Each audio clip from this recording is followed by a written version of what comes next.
Live on the Fanatic app and YouTube channel. Here are your hosts, John Kincade and Andrew Salciunas. 97.5 The Fanatic, Philadelphia. No, the smoke has not risen out of NovaCare.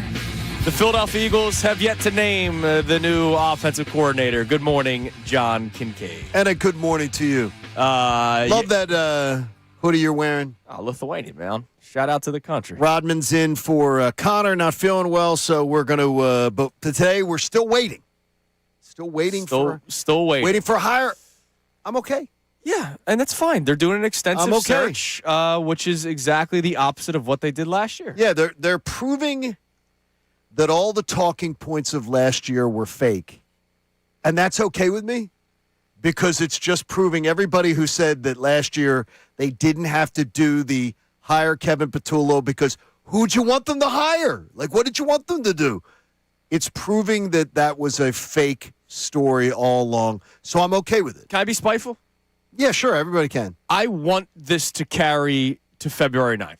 Just to have it be the same date? Just to do I could do some signs to people about, oh, yeah? It had to go that quick?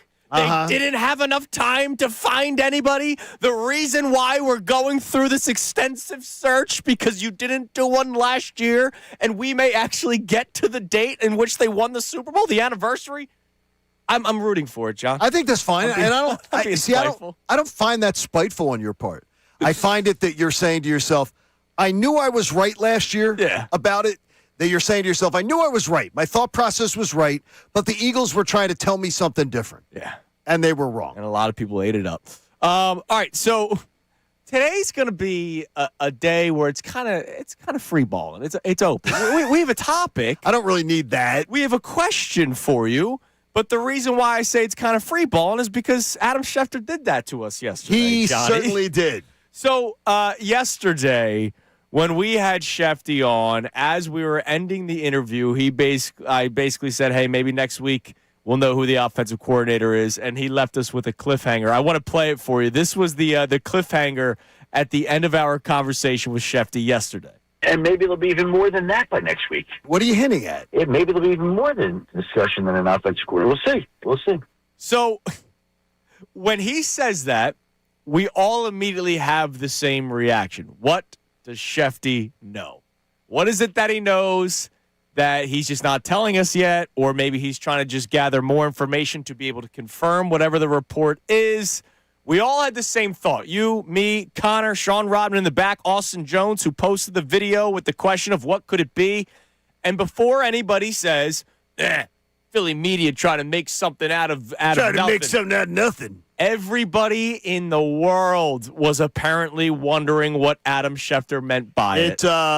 It made SportsCenter. It made late and early SportsCenter. It made NFL Live. It made NFL Network. It was all over the place yesterday. And for NFL Network to be mentioning something that Adam Schefter mentioned was enough. Right. We yesterday, and it was a throwaway line at the end that he tried sneaking in, and we brought it to attention, and then it went from there. And by the way, for people that were wondering, how did we not get the answer out of him? Do you think he was going to give the answer? I will give you the explanation, and I can give you an explanation. The explanation is this, is that Adam knows a lot of stuff. And Adam has a lot of sources. He has arguably the best sources in the NFL. That is how you get paid $8.2 million a year to do what you do. That's it. Wow. Can you imagine? So when you have those sources and you have that information, he is not going to say, "Sure, Kincade Salciunas, I'm going to tell you what I know and expose the source that gave me the information." Instead, he gave us the Easter egg saying, "It's coming." Right. He gave us the fun. Something big is coming. Wait for it. But he's not going to tell us what, because if he tells us the story of what he knows, he then burns that bridge with that executive, or let's say it was a player. Let's say it was a player. Let's say it was an executive. Let's say it's whatever, a coach. He burns that bridge forever, and then within that community, then another executive goes, "Dude, it's dangerous. You trusted Schefter, and he burned you like that?" That gets out. If you're blaming Schefter for that, you're a dope. and you don't understand how journalism works. So just saying to you, you got to understand how the game works. We called him on it. We pushed on it. And I can tell you for a fact, and Adam would have no problem with me telling you this, he was giving me a little grief yesterday for pushing so hard on him because his phone rang off the hook yesterday about this, and this thing went viral everywhere. He was the one that dropped the nugget. So it's nobody's, he did it. Nobody's so fault. There you go. He was the one that said it. Nobody said, "Hey, will there be any other information next week?" He said it himself. So look, we're gonna have some fun with trying to figure out what it is today because not only do we have theories, social media was buzzing yesterday. I saw some smart theories. I saw some that I thought were completely ludicrous and ridiculous. And, of course, the way some of them wrote these ludicrous and ridiculous theories, they think they know what they're talking about, so then they have to take shots at us. Like one guy, Philly media can't believe they dropped the ball on this one. This is clearly Nick Sirianni stepping down. I could not have laughed harder at the tweet that was sent us, and, of course, they say it in a way that it pissed me off. No, Nick Sirianni is not going to step down. I would say it's more likely that Sirianni got fired, and I told you yesterday I believe there's a 0% chance of that happening. And we say that, yes. Nick Sirianni's not going to say, you know what, I don't want to do this anymore. After you heard him walking off the field against the Bills saying, I love this bleep. And you know what? You know why it's not happening? Oh, man. You know why it's not happening? Why? $19.5 million. Yeah. Because if Nick Sirianni quits, he leaves $19.5 million guaranteed on the table, reportedly, roughly. And then all the perks that go with it. So you're probably talking over $20-some million. Yeah, he's not stepping down. He is not. Random person on Twitter. Nick Sirianni is not Mother Teresa. He is not going to be generous to Jeffrey Lurie and go, yeah, I'm going to walk away from like $20 million. $20 million. No, Nick Sirianni is not stepping down. And by the way, I don't think anybody around the Eagles, including Jeffrey Lurie, wants him to. Because Jeffrey Lurie would have no problem saying, get lost. He's done this to coaches before. I believe there's a very short leash. I believe there is 1 inch thin ice. Sure. To use our thin ice thing. I believe he's on 1 inch thin ice next season. But I don't believe anybody wants Nick to leave. And the majority of his veteran players, I don't believe would want Nick to leave. Hey, by the way, it'd be stupid. Yes. January 29th. It would be stupid. We're talking about not being able to get an OC. But yeah, sure. Exactly. Let's move on from the head coach. Come on, guys. All right, so before we have fun with some of the tinfoil cap theories and, of course, some of the more logical theories, there were theories on social media yesterday. Credit to everybody that said this. We discussed it a little bit on the show yesterday. That could it be some sort of news on Jeff Stoutland? Jeff Stoutland, of course, the historic offensive line coach here in Philadelphia, Stoutland U, right? Brilliant coach. Jordan Mailata in the pregame introductions, Jordan Mailata, Stoutland University, just with a much beautiful accent. And so we were wondering, could there be something with Stoutland? Because Jordan doesn't have a college to announce, right? No. So I said that's a little Stoutland U. So he goes Stoutland U. So we think about Jeff Stoutland because there's been more and more talk about maybe this complete autonomy that OCs have been looking for, the candidates have been looking for, won't necessarily get that because Jeff Stoutland wants the run game to go a certain way, which is why he is the run game coordinator. So we'll start with Jordan Schultz because Jordan Schultz joined us around 9:30 yesterday. So this was after the little nugget drop by Adam Schefter that made us think, what the hell was that all about? Here was Jordan Schultz talking about something that he had been hearing with some of the candidates and how it involves Jeff Stoutland. One of the things that's come up a couple times for me now, potential coordinators, the idea that if I go to Philadelphia, not only am I having to answer to the head coach, which is normal, but Jeff Stoutland has a tremendous amount of power and autonomy in that building. And that's not common, certainly not at this level, that an offensive line coach would have that type of power. And it's not. That is not common, by the way. It's completely uncommon around the NFL. He is the most powerful. Nerd Boy really had a lot of time in his hands yesterday. He has the most power of any NFL offensive line coach in the league to dictate things. So it is a completely unique situation. Now, let's say this. Did not come without merit, right? It did. Respected. Completely. Tremendous at his craft. I can tell you this for a fact. that year after year, the Eagles have had to fight off big-time SEC programs that have tried to hire him away year after year after year.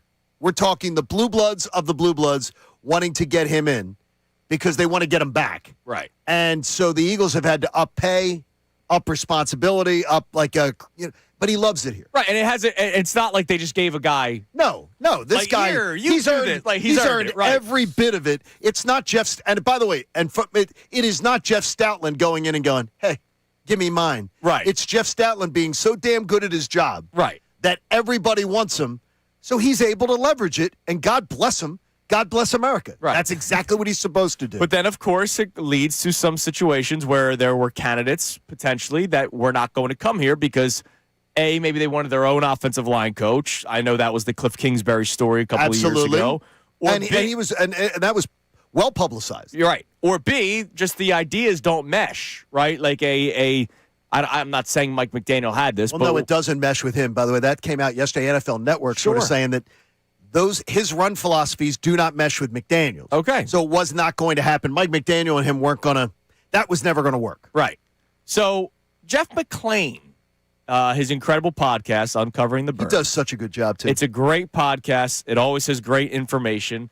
And sometimes there's little nuggets in the podcast. And so here he was yesterday on his podcast talking about Jeff Stoutland and how his role changed a little bit during this past season and what it could mean moving forward. He does have that run game coordinator responsibility. And from what I understand, at some point last season, that was pretty much taken away from him.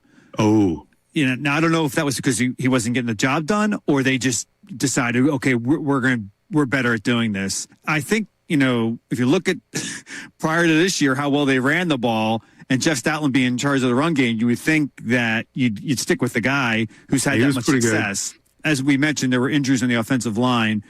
Quite frankly, just talking to people in the building, people close to him, people in the room with him, the players, I don't think Stoutland was anywhere near chiefly responsible for the woes on the offensive line and in the run game. Certainly he's part of it. He's responsible for them. So I'm sure he would even say that, yeah, I got to do a better job. But that being said, I would be surprised if he returns as the run game coordinator, even if they bring in someone who does run his type of scheme. I think that's possibly something that could be taken away from him. And he'll come back as the offensive line coach and be able to focus strictly on getting these guys to play better. Now, that's a really, really, really interesting nugget. I know it's deep in the weeds of football, right? We're talking run game coordinators, but a guy that is so well respected.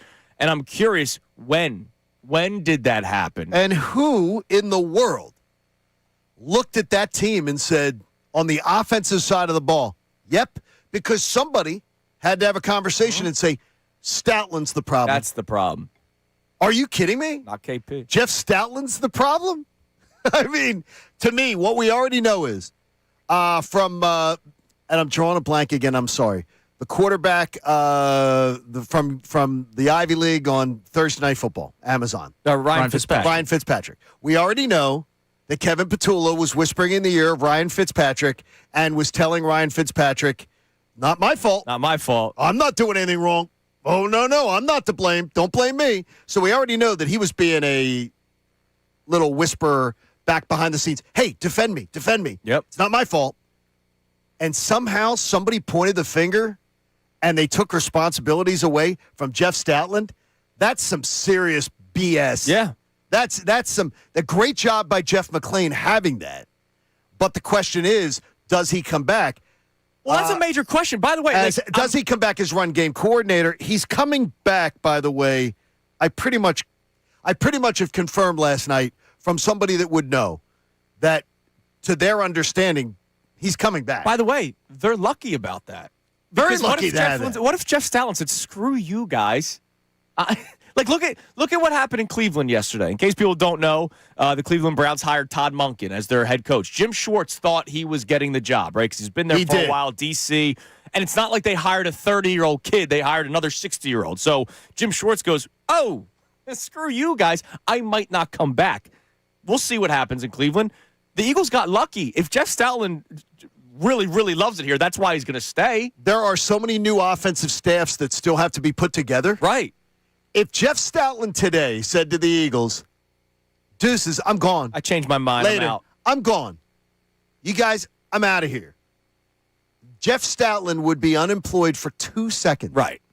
There would be, his phone would blow up before he got to 95. Before he got onto the ramp to 95, his phone would be blowing up with, what job do you want? Which team would hire you? With, I believe there's 7 or 8 offensive staffs that still have to be put together. He would be, for the fact that somebody within NovaCare thought that Jeff Stoutland was the problem last year with something, I'm fascinated. Because, look, the bros got together and gave Kevin Petullo a job. The frat boys got together over a beer around they tapped the keg and said, we made it, buddy, we made it. And then somehow he got blamed.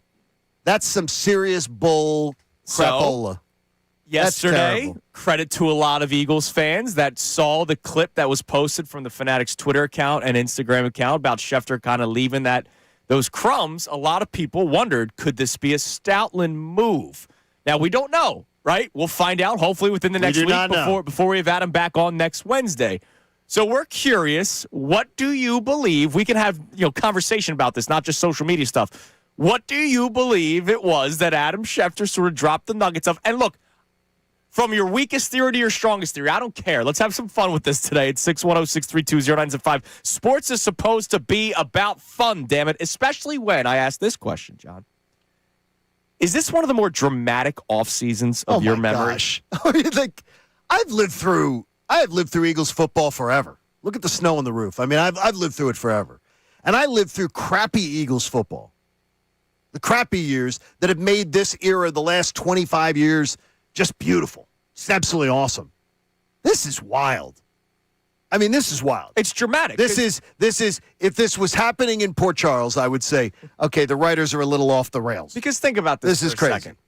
So, if a head coach gets fired, it obviously means your season sucked, you're disappointed, but there is at least a part of you that's excited for who's the next head coach. Well, that wasn't the case. It's OC, and it's an OC that nobody liked, and now we have reached 3 weeks almost since the offensive coordinator got fired, and they still don't have a replacement. And so there's a lot of reasons why, or a lot of speculation as to why. Is it the destination's not that great? Is it that it's the quarterback? Is it the coach? That's dramatic. There is worry about some players retiring. Lane Johnson, that's dramatic. Every single response to Adam Schefter's crumbs yesterday, the reason why there was like 100 different theories is because of the drama that has been surrounding the Philadelphia Eagles, honestly, since the season, starting with the A.J. Brown stuff. But now that we've reached the offseason, we're not talking about he said, she said in weeks 3, 4, 5, 6, 7. We're talking about January right now. It's so dramatic. I can't remember a more dramatic time here. I've been here for 11 years, right? Chip Kelly getting fired, it's because he sucked. That's not dramatic. He got fired, No. And then they were looking for a new head coach. And Jeff Lurie pulling the trigger early was awesome. Right, week because 16. It was just like, I'm not going to wait because it's this bad. I'm not going to wait. I'm getting you out of my building, and I'm going to handle it this way.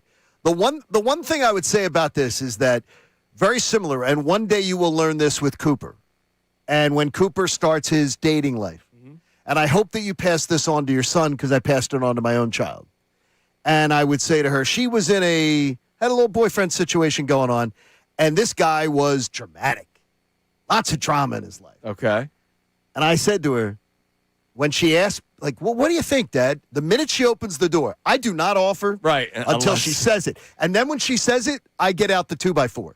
And I said, he's the most dramatic boy I've ever seen in my life. If I was you, I would run, not walk. Because people surrounded by this much drama all the time, and I'm telling you, right now, if I'm Jeff Lurie, as great as things have been, there's been nothing but drama and discord and everything like that, and I would imagine a man of his caliber is saying, I'm really not pleased with that. Yeah, a lot of tough there's a lot of it going on. That's why I truly believe that Nick Sirianni is a big part of the whole equation. Right. And why I think he's on a very, very short leash. All right. Is this one of the more dramatic off seasons of your memory? 610-632-0975. And the Adam Schefter cliffhanger. What do you believe it is? Give us your theory, right? We're not trying to report anything. We're just wondering, what is it? Let's speculate a little bit. It's a Thursday, and we're in North Dakota, apparently, right? Because it's terrible. Nothing melts. Well, 6 days today, we will pass the 6-day mark of freezing temperatures. It was 9 degrees getting in the car this morning. 9. So damn cold. All right, so let's try to have some fun. Let's warm up for a change. together. That'd be nice. No. I didn't mean that. All right, coming up next. Cut that. I am very happy for Sixers fans right now, Johnny, because I think we've had a complete personality change. I'll tell you what next. Also, an update on the other winter team. Oh, boy. It's Kincade Salciunas, 97.5 The Fanatic. Now on 97.5 The Fanatic Sports Update. Eagles narrowing down its search. I'm Sean Rodman, and the Eagles reportedly held second interviews with Packers quarterbacks coach Sean Mannion and Colts offensive coordinator Jim Bob Cooter. ESPN's Adam Schefter joined us yesterday in the morning, and before signing off, he left us with this little nugget. And maybe there'll be even more than that by next week. What are you hinting at? Maybe there'll be even more than discussion than an offensive coordinator. We'll see. We will see, and we'll keep you updated as soon as we know, and any news breaks on what that could be from Adam Schefter. The Flyers goalie Dan Vladar returned last night from injury reserve. Last night, it was not his best night, but it was not enough for the 5-3 loss against the Blue Jackets. Flyers are back in action in Boston. You can listen to the game on our sister station, 93.3 WMMR, tonight. Puck drops at 7. Sixers are back in action tonight as well, hosting the Knicks. Joel Embiid and Paul George are both probable. Quentin Grimes is listed as questionable for tonight. You can listen to the game right here on 97.5 The Fanatic. Pre-game coverage begins at 6. This update is brought to you by King's Hawaiian Sliders. Nothing brings friends and family together on game day like delicious King's Hawaiian Sliders. Bring them to the big game table and be the real MVP. Football and King's irresistible Hawaiian Sliders. There's nothing like it. I'm Sean Rodman on the home of the Sixers, Flyers, and the best birds coverage, 97.5 The Fanatic and 97.5thefanatic.com.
Fanatic app.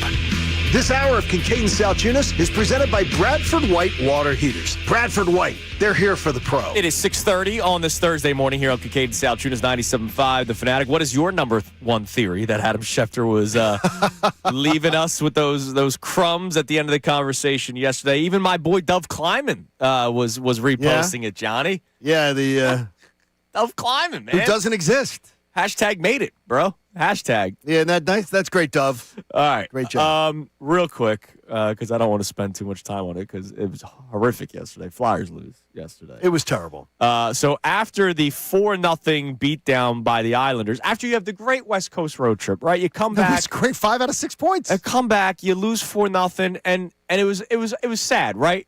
But then you could talk yourself into, all right, it happens. You had the great West Coast road trip. And then you have that blunder of a loss, and you go, all right, I can bounce back against Columbus. Sure. And then they lose. It was horrible. That was terrible last night. And the pain of it was you're down 3-1, right? And Vladar comes back from his injury, and so you're like, all right, maybe you should shake it off some I'm not rust. pointing fingers at Vladar. Shaking off some rust. TK makes it 3-2. TK makes it 3-3. And you're going, oh, all right. Wait a minute. Here we go. They woke up. All right, they had the 4-0 loss. They're down 3-1. Maybe Tocchet had a great speech during intermission going into the third period. All right, boys, come on, show me what you're made of. And they come out and they tie it. And then they lose 5-3. It's not good. It's not good, and it's not getting any better. You better pick it up because tonight you're in Boston. That's not going to be good. And your playoff hopes are on life support.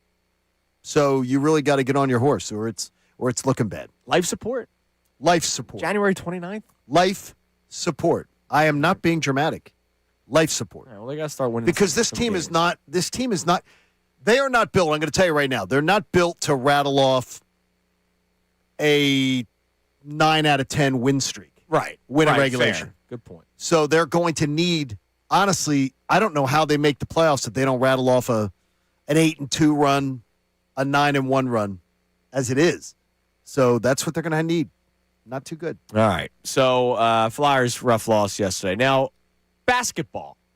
Before we get back to our theories, because Rodman has already told me that people have texted in with both reasonable and tinfoil hat theories. Okay. As to what Adam Schefter was sort of leading us to yesterday. We'll give ours. Because you and I talked a little bit about one potential big one. I'm very happy for Sixers fans, and I think you will be too, Johnny. Why is that? Because I don't think I've seen many. They're out there, and I'm not surprised that they're out there. But I've not seen the timeline flooded with people wanting Giannis Antetokounmpo. Yeah. And I'm very happy about that. Now, for a couple of reasons. One, there's a lot of ridiculous trade proposals every single year from Sixers fans because that's what we've been led to believe is what is going to win you a championship, right? It's just this is what they've been doing for almost a decade now. But the other thing is there are people that are hanging on to VJ Edgecombe, and for good reason. It's not Reese Hoskins and Mike Trout. It's not Bryson Stott and Shohei Ohtani. I told you those trades that people would not have done a couple of years ago. VJ Edgecombe is a rising star. He is. Literally, right. He's in the Rising Star Challenge of All-Star Weekend. Where that star ends up, who knows? Yeah, we'll see. But he is absolutely a piece that you could say, could you see him be a part of the building of the Sixers for 10 years? Sure he could. And is he ever going to be as good as Giannis Antetokounmpo? No. Who knows? He will. No. I'll say it comfortably. He will never be as good as Giannis. But that does not mean that this version of Giannis, who's getting hurt often, and also, I don't know necessarily how that works with Joel Embiid on the court, the two of them. Like, I really don't know how that works unless Joel Embiid's always at the top of the key and Giannis is always in the dunker spot, and that's it. I don't know. I don't know how it would work. People are realizing that. And it is a change in identity or personality right now with Sixers fans that we're not just trying to trade for the next big star that's available. And I'm happy about that today, John. I think it's okay. Yeah. I mean, this team's not close to winning a championship. You go and you make a move like that if you're close to winning something. You don't go and trade for Giannis if you're. No, I want to roll the dice with this team. And if they win, wow, that's awesome. And if they lose, I wasn't expecting much. Exactly. And you're Let's see what thinking they about can do. you're thinking about the future and what else they can do to get younger moving forward. But I'm curious because there are people out there that were intrigued by trading for Giannis. Now, we have to have this conversation logically. They're going to want a young player, so it would be VJ Edgecombe. It's not going to be Trendon Watford and Paul George's contract. Edgecombe is the guy that they're going to want. So Paul George would most likely be the guy on the move because you have to make the money work, and then it would be VJ. And I wonder how many people out there would actually do that deal with this version of Giannis Antetokounmpo. So another sort of open-ended conversation. 610-632-0975. Limping to the finish line, Giannis? And Embiid and the rest of the team. And how and what night is Giannis taking off? What night is Embiid taking off? Then you could have one of your stars take off like on rotating nights. Well, they would do it at the same time, just like they're doing now. Yeah. So I'm curious, are there people out there that believe, not even believe, that want to try to trade for Giannis Antetokounmpo? Because it seems like more people have shifted to, no, let's do this the right way. Let's continue to build with what we have. Hope for the best with what we have with the aged players. And you know who I'm talking about, Joel Embiid and Paul George. But let's continue to build with what we are currently constructing. 610-632-0975. Now, before we get to the text line, you and I talked about this a lot off air. What could be the number one theory for us that Adam Schefter was alluding to yesterday? So I put it out on social media. I know you put it out on social media as well. First and foremost, I don't think Sirianni's getting fired. No. There are people. He's not getting fired. There are people that legitimately think this is Nick Sirianni's going to get fired because they couldn't hire the OC that they wanted. Retirement is something that's being discussed a lot. Very, very logical theory. But retirements aren't like, hey, it has to happen next week, or let's prepare for this announcement. No. The retirement comes from the individual. Yes. So he doesn't, and they don't have to work by the team's timeline. Lane Johnson doesn't have to tell Adam Schefter that he's retiring, right? That's the name that's brought up a lot. That was my first gut instinct. And I thought it was a good gut instinct. Was that it was that. But let's think about this logically, all right? Because sometimes we have to have reasonable theories, and then we can do the tinfoil ones as well. If Adam knows something's potentially coming, that means it's something that is prepared, and it is something that's probably orchestrated, and it's something that where they may have said, hey, sit on this for a minute, and then we'll announce it. And you and I have the antennas up for a stadium. Yes. I'm convinced that that's where we're leaning. And explain yourself, because you talked about timelines off the air yesterday. Yeah, I mean, it's the timeline hits. The Eagles have to be in the link through 2031. So they're going to be playing in the link through the 2031 season. So the 2032 season is when you'd have to be in the new digs.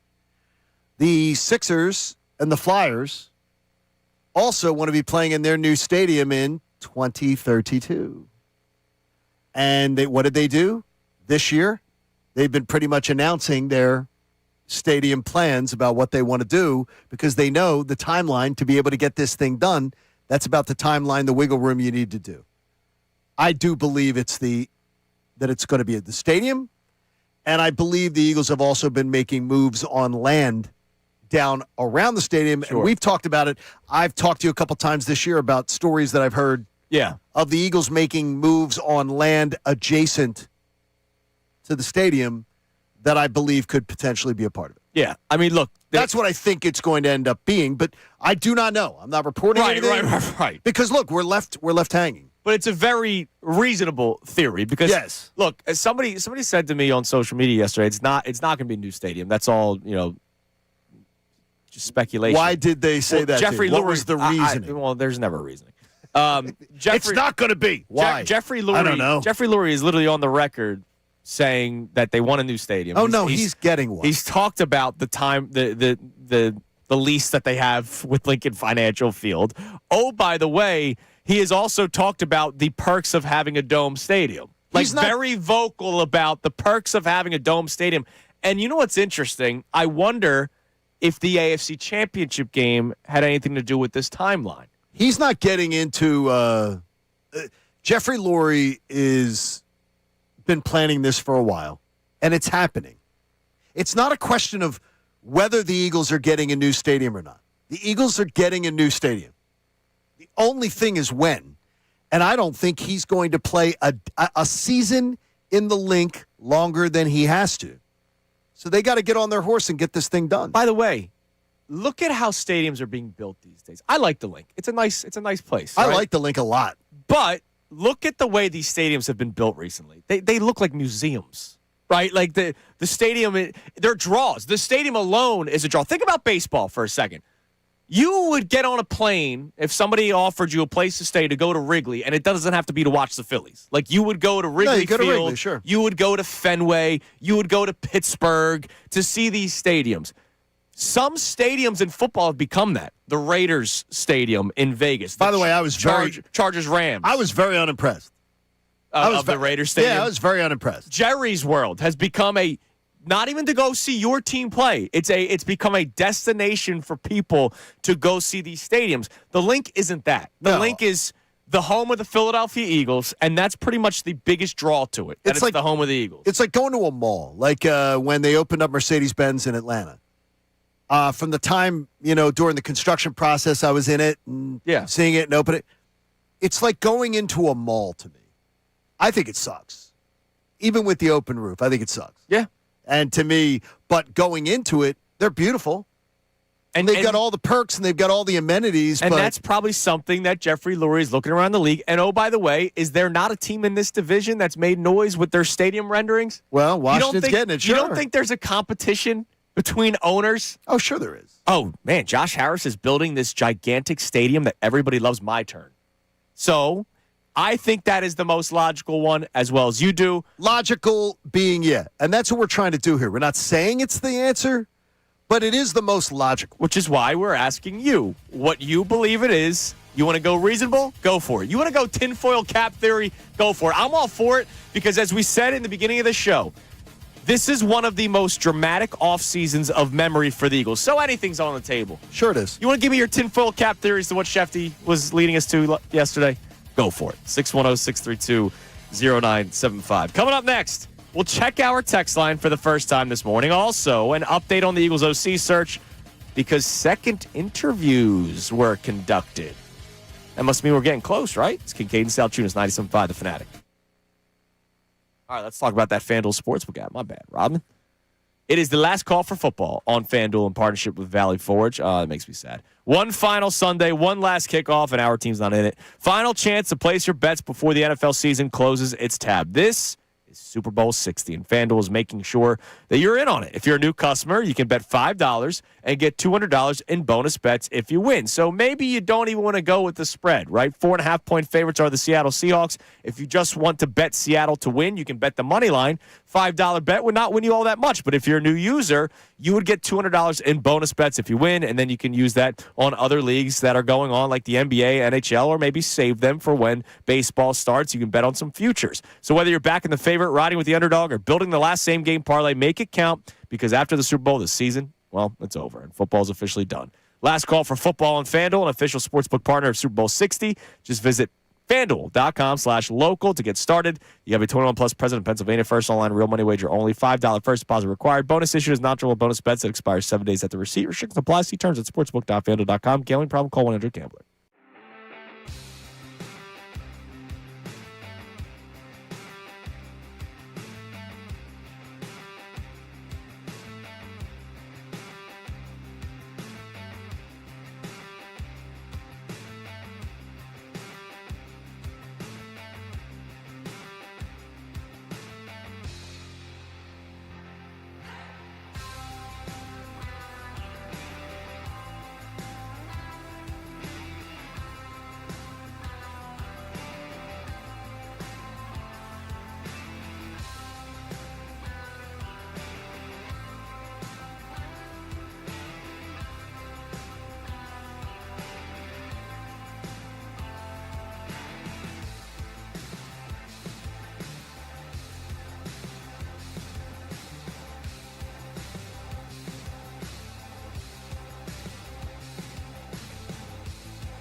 Salciunas is back from the break. I wonder what they're going to get into. It is 6:47 here on Kincade Salciunas, 97.5 The Fanatic. All right, before we get to our text line, Sean Rodman in for Connor. Connor a little under the weather today. Hi, Sean. Hello. Let's update the Eagles OC search because yesterday they conducted second interviews, which that tells you we're getting closer. And in person. In person, not like. Zoom. Dave That's what I like. I get the Dave Zoom. Dombrowski does not understand what the Eagles are trying Dave's to do. saying, here. what is this? Are they doing them on Zoom now? They're not doing them on Zoom? What's going on? All right, so Sean Mannion, the name that we've talked about a lot this week because that's the name that's getting the most buzz right now around league circles. He's the quarterbacks coach of the Green Bay Packers, has gotten a lot of credit for the development of Jordan Love.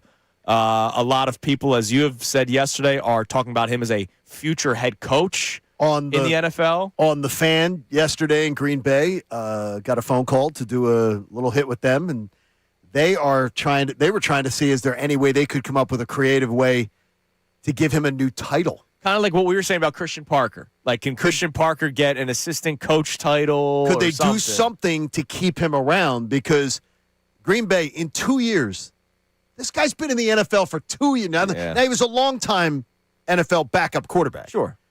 But in 2 years, he's gained such a reputation that people in Green Bay are like, damn, we don't want to lose him. Yeah. That's awesome. That's awesome That to hear. says something. And he's in that LaFleur, Shanahan offensive tree and understanding all those things. So Right. he's got a great reputation. By the way, just thinking about it, when did McVay start with the Rams? 2017.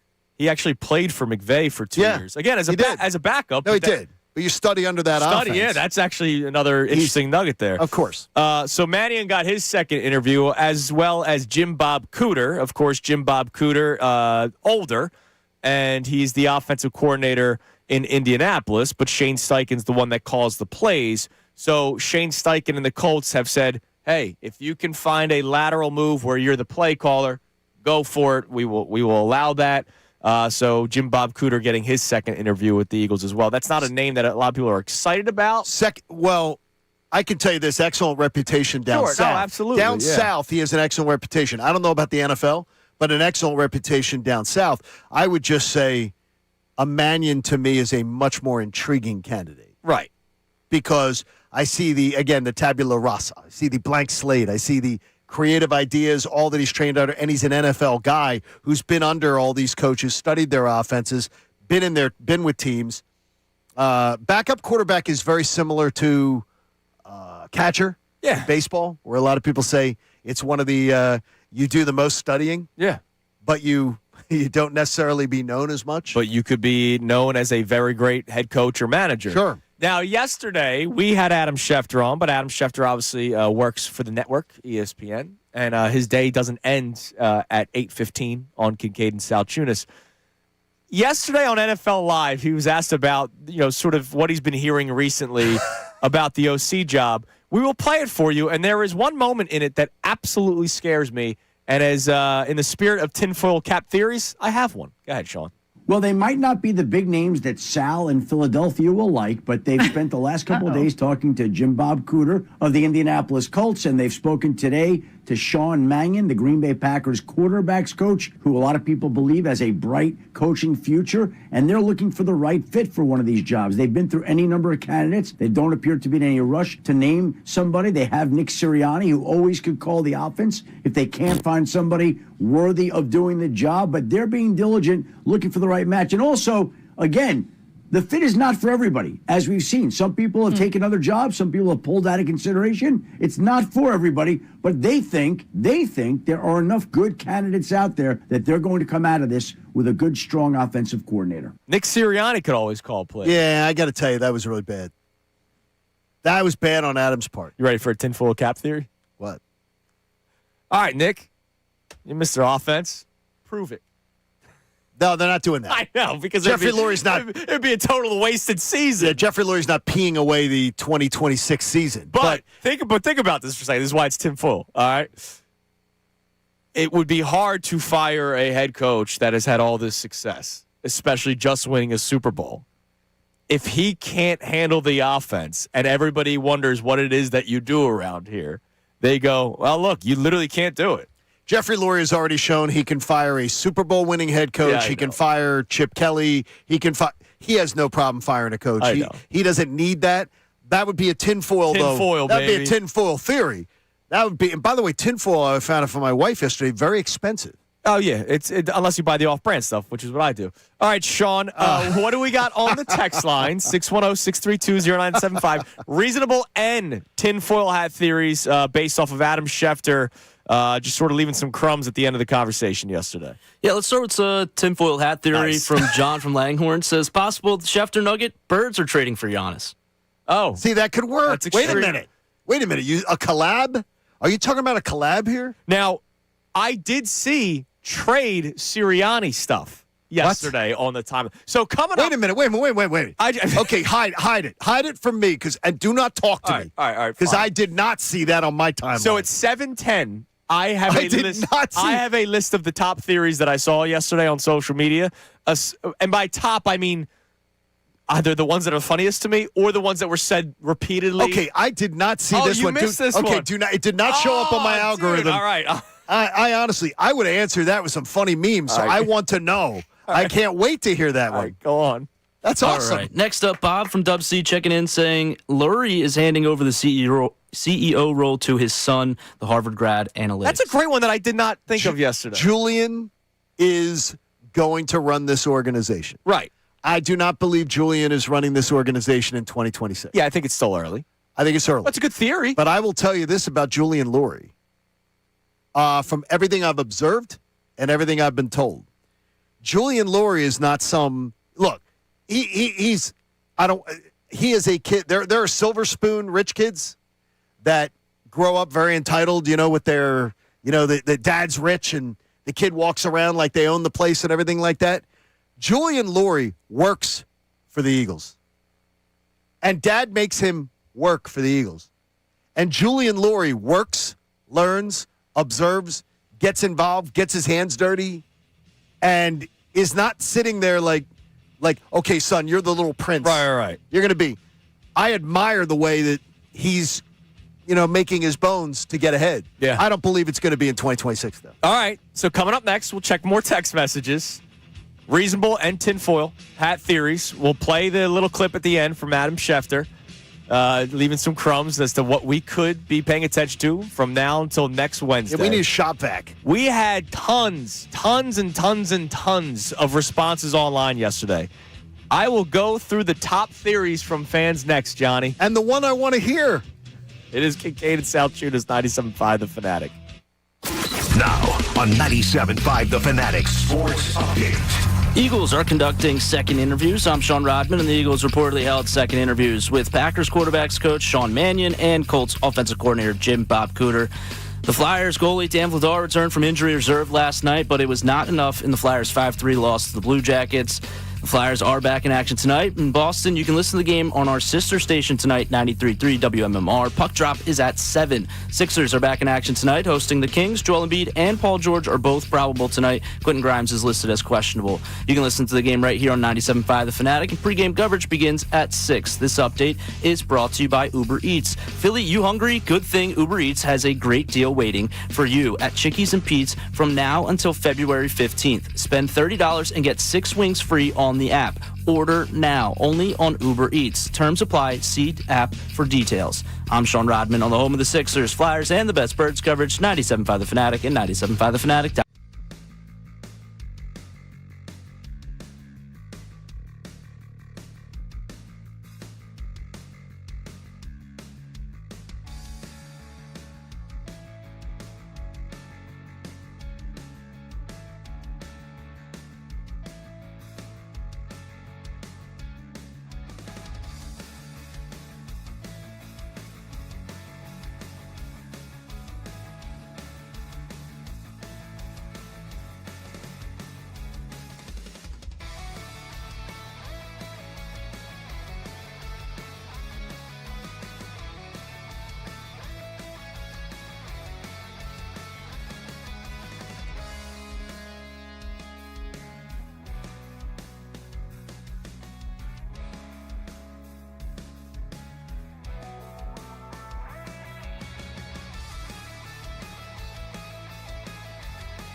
My mind. All right, thank you, Ricky Vitalico. It is 7 o'clock here on Kincade Salciunas, 97.5 The Fanatic on this Thursday morning. Coming up in a few minutes, I will go through, I wrote them down yesterday, some of my favorite theories about what Adam Schefter was leading. I can't wait. And then some of the ones that are logical, I would say, to an extent, with some of them. I'll give those. Do you have any others that you think are going to make me react the way that the one you threw out? Do you have any others that you think are going to make me go, are you kidding me? Somebody said that? No, I don't think so. Because I wasn't picking the outlandish ones. You see, here's where it's funny is. You're a kind dude. You're a kind person. When I see something outlandish like that, something so mind-bogglingly dumb, I just can't, I just have to move on from it because I just can't, or I love to respond with like a funny meme or something, just to have fun with it. Yeah. I can't, I passed over, I must have passed over some funny ones yesterday. Well, I'll tell you. I can't wait. I'll tell you right now, the number one most tweeted. What was the number one? That Sirianni's going to get fired. And that is the. And John, here's one from Bino. He's clearly this is his wording. He's clearly alluding to Sirianni being fired. Really? That's really interesting. It was the most liked response. So when I say most tweeted, anything that was Sirianni is getting fired was the most liked tweet. There are people out there right now around you getting ready for work. It's like what was the movie with Men in Black? Okay. There's aliens around you. There are people around you right now that legitimately think that Nick Sirianni is going to get fired. Okay, what would be the delay? That they couldn't get the OC that they wanted. So what would be the delay if they were going to fire Nick Sirianni? What would be the delay? They would do it today, right? No, they would have done it. Right. They would have done it before some of these other jobs were filled, because this Eagles job would have been one of the most coveted. John, it makes no sense. I made sure to respond to somebody because again, there were some people that were nasty about it. Yeah, I saw. I don't even know why. What are you being nasty about? There are a lot of very sad. Somebody was basically, you guys are such idiots for not realizing this is about Sirianni, and I go, do you really think? And let's have this conversation. Do you really think that the Eagles would have put Nick Sirianni up at that podium next to Howie Roseman for the end of season address? No. Where he would then be fired afterward? No. So, that is a response that I will try for anybody that's being an ass face. I'll just be like, do you really think an ownership group that is this respected, that Jeffrey Lurie is, he would have a sitting duck at the podium? And I'm not talking about after losing the playoff game, post-game press conference. I'm talking about the one where Sirianni and Howie Roseman addressed the offseason plans, why Kevin Patullo was fired, what they're going to look for in the next OC. Howie Roseman saying that Nick's going to lead the charge of it. Do you think they would do that for him to then be fired 3 weeks later? And do you think they would pass on all the great candidates that would be available that have already taken jobs? Do you think Jeffrey Lurie would have passed on the opportunity to hire John Harbaugh? No, he would not have. You don't believe Jeffrey Lurie would have? Jeffrey Lurie had reportedly at one time played footsie with hiring John Harbaugh. Right. With trying to get that if John Harbaugh came available, he would have made a move. He would have made a move on John Harbaugh so fast to at least talk, whatever, if he was moving on from Nick Sirianni. Yeah. That's fascinating. But there are people that legitimately think that. Now, part of it, I believe, is wishful thinking. No, but that's fine. Because there are people, we've talked about this a lot, that don't like Nick Sirianni, that wonder what it is that you do around here. And if you don't have your coordinators, your top coordinators, you're not going to win with him. Okay, I understand. And by the way, we're not saying that those people are dumb. No, I just think it's dumb to think that he's going to get fired in February. Exactly. All right. We agree on that. Yeah. But we don't think it's dumb to say that there's reason to think he could have been fired. He would have been fired. He would have been fired a couple weeks ago. Right. It wouldn't They be, wouldn't have waited till John Harbaugh takes another job. And Adam Schefter saying, hey, Exactly. be prepared for next week. Speaking of it, this was Adam Schefter yesterday at the end of our interview with him. He joins us every single Wednesday at 8:05. And before anybody says we're making a lot out of nothing, man, social media was buzzing yesterday. There were publications picking it up.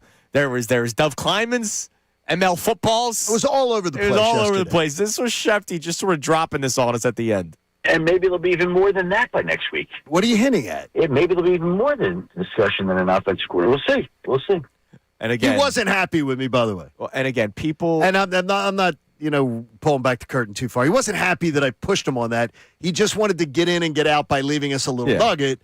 And then, of course, by pushing him on it, then it became as you should have. His phone rang off the hook all day yesterday. Sorry, not sorry. Yeah, no, he's the one. I'm doing my job. Yeah, I'm doing my job. He's the one that said it. Exactly. Exactly. And again, people are wondering, how did you not get the answer out of him? He wasn't going to tell us. Are you serious? We talk to him every single week. We know Come how on. we know how Shefty operates. He wasn't going to say, you know what. He's not dumping. By the way, ESPN would crush him if he dropped the big story that he's got in his bag. Right. If he dropped it on Kincade Salciunas on his weekly appearance instead of doing it on SportsCenter or NFL Live. Yeah. Which is when he will do it. Yeah. When he's got it. All right. 610-632-0975 is the number to climb in. We'll get to some of these tinfoil and top reasonable theories on the text line and the ones that I've written down. But again, if you're just tuning in, our topic today is, well, what could Adam Schefter be sort of leading us to? But is this one of the more dramatic off seasons of recent memory? Because the reason why we have all these theories, whether they're reasonable or fun, is because you look around the state of the Eagles right now. I'm not saying it's a disastrous one. It's still, the Eagles are still a good football team. But you look around, you go, man, there's a lot of drama right now. It's constant. And drama isn't always negative, right? Like, drama isn't always What? A.J. Brown on social media. No, I mean like that. That's what I mean by negative. Like, A.J. Brown's drama this year was negative right. for the Eagles. What I mean by it's not always like, oh my God, really? You're doing this? Drama could be the future of Lane Johnson. Yes. Drama could be, the future of Nick Sirianni post OC hiring, right? Not that he's going to get fired, but will there be a report saying this could be, it's got to be a prove-it year for Nick Sirianni. Drama could be, and we'll talk about this later on. Andrew DeCecco joins us for the rest of the show starting the 8 o'clock hour. I was listening to Unfiltered yesterday. Bill was saying that the OC search is not the number one issue with this football team right now. He talked about the overall health of the offensive line. Some questions about free agents and contracts on the defensive side. Who you're going to pay, who you're not going to pay, who could potentially hold out, all that kind of stuff. So there's a lot surrounding this Eagles team. It's kind of a weird, I don't want to say shaky ground off season, but it's not the most stable platform. No, right it's now. not. And it's not looking good. It doesn't look good. It's not a good look, and the fish rots from the top, from the head. And the problems are the man in charge does not have a tight handle on the ship. Right. And that's something that And he's a good normally guy. He's a good beloved guy, for. and he does some things really well. Yeah. Good guy, does some things really well. But can't fix an offense, and the team that he runs, he's constantly having drama around it. All right. Sean, what do we got on the text line? Some theories, and then at 7:10, I'll give you the ones that I wrote down. All right, we'll start with Justin from New Jersey. He says they're waiting after the Super Bowl to fire Nick and going with Kubiak. All right, it's a theory. Again, I'll stand by what I said. They would not have had him do the press conference, talk him up so highly, talk about how he's going to lead the search for the OC, and then fire him after the Super Bowl. It's just not gonna. It's just not gonna. It's just not gonna happen. It's not. All right, so we have John C. from Tennessee also checking in. He says, I think Schefter's news is Sirianni gets promoted to VP of something and we get a new head coach like Tomlin or something big. No. Mike Tomlin is retired. That's Reynolds rap right there. That is strong tinfoil. Coach right Tomlin's retiring. You're not falling up No, you're not falling upstairs. Oh, my God. What's he going to do? That's awesome. What is Nick Sirianni going to do? Like, honestly, what has he shown you that he does really well as a head coach? CVO. Like Chiefs vibes officer. Chief vibes officer. love it, Him and man. Garrett Stubbs could make could put a firm together. Oh, God. Oh, All my right. gosh, that's a great. All right, okay, give me- tell me the one. No, come on, I want the one. Please, please, please. All right, you want the number please, one? please. The one you teased to me. All right. That's hilarious. And I can't wait for I this. will tell you, numerous people tweeted this. Okay, I can't believe this it. wasn't one that just caught my eye. Like, I saw multiple people tweet this at me. All right, come on. Not as much as Sirianni getting fired. That's the number one All right, that Sirianni people getting are fired. wishful thinking Okay. and for whatever reason expecting. He's clearly alluding to Sirianni clearly getting fired. alluding to this. That's what somebody tweeted. He's clearly alluding. So He's not clearly alluding. So the Eagles are going to let all these other head coaching jobs get filled Yeah, come on. while these candidates are out there, and then they're going to fire him. All right. Nick Sirianni and A.J. Brown get traded to the Raiders, Oh, my gosh. who have yet to hire their head coach. In return, Max Crosby comes to Philadelphia. Oh, wow. That's amazing. I saw this responded multiple times by people. Now, some of it's tinfoil. I think it's Tinfoil? the majority of it tinfoil. By the way, that's the good tinfoil. That's the expensive kind. It's Reynolds wrap, Yeah, baby. that's the Reynolds wrap. Sirianni and A.J. Brown, because the problem, somebody said, the problem wasn't A.J. and Nick. A.J. loves Nick, and Nick loves A.J. So you're going to trade A.J. By the way, who's saying that? People on social media. I'm going to tell you, check your sources. Check your sources on that. There are none. But yeah, the two of them will get traded to the Raiders, and then Crosby's coming here. What? Yeah, I got that from a lot That's of people. great. yesterday. This great stuff. And then with the money you're paying Crosby on that contract, So then, how are you going to then pay the other defensive stars that you have to pay? yeah. Can we connect the other dots? Yeah. By the way, then you have to wonder, well, then who's the head coach? Because you're not trading Right. for Pete Carroll. Oh, John no. Gruden Oh, yeah, that'll will be work. announced the head coach or OC of the Oh, Philadelphia yeah, he's going Eagles. to take an OC job. And if not Gruden, a lot of people wondering, well, he's a local guy, and nobody was really expecting Sean McDermott to get fired by Buffalo. Oh, jeez. Are the Eagles having second thoughts? No. That was another theory that was posted a lot yesterday. I'm going to tell you this. There are I can speak to this confidently. There are people in the Eagles locker room who would give the middle finger to Sean McDermott Because over of the his whole- tush-push over thing. his whole tush-push stance. Not Sean McDermott, the man. Right. Not Sean McDermott, the respect for the coach. But the way he handled that whole thing, they would absolutely be like, dude, what a. Yeah. Yeah. I'll save the words. All right. So here are some other ones. Stadium was tweeted a lot, as Yeah. you and I both Yeah. feel that Well, one there were- might be the most And likely one. there were a lot of insiders. I'm sorry. A lot of the local insiders that were then, anytime we said what we thought Shefty was saying, amazingly within the hour, they had tweets up that were then Well, everyone's speculating. taking exactly what we said, and then that was their speculation. Well, which is really interesting. I like that. Stadium's I like a that. That was a logical good one. one. Yeah, it was good. It was good. Glad to see it. AJ, the trade request is official, is something that I saw on social media a lot. Like, it's instead of the he said, she said, it's AJ Brown has officially requested a trade by the Philadelphia Eagles. I believe I have information on that too. All right. I believe that I'm going to word it carefully. I believe he's been asked not to do that. Okay. I'm going to phrase that carefully. I believe he has been asked not to do that. Because the value goes down. Doesn't mean he doesn't want it. I believe it's going to happen, probably 10 out of 10. But I believe he has been asked not to go on out, bang the drum, stir the pot. We're going to make this happen. And we'll do you right. Please do not that they're going to do him right. Somewhat. They're going to go get the best deal. Yeah.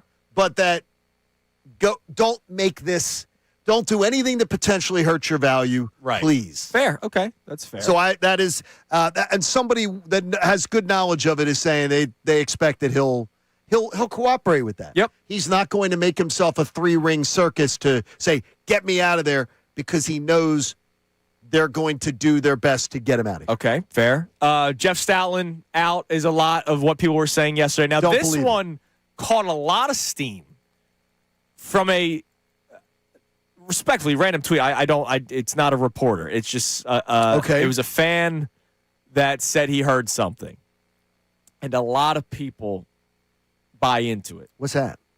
And I'd be devastated if this were the case, which is why I don't think it's happening, that Vic Fangio is going to announce his retirement. Here's a good one I got yesterday. So, again, just doing the reconnaissance.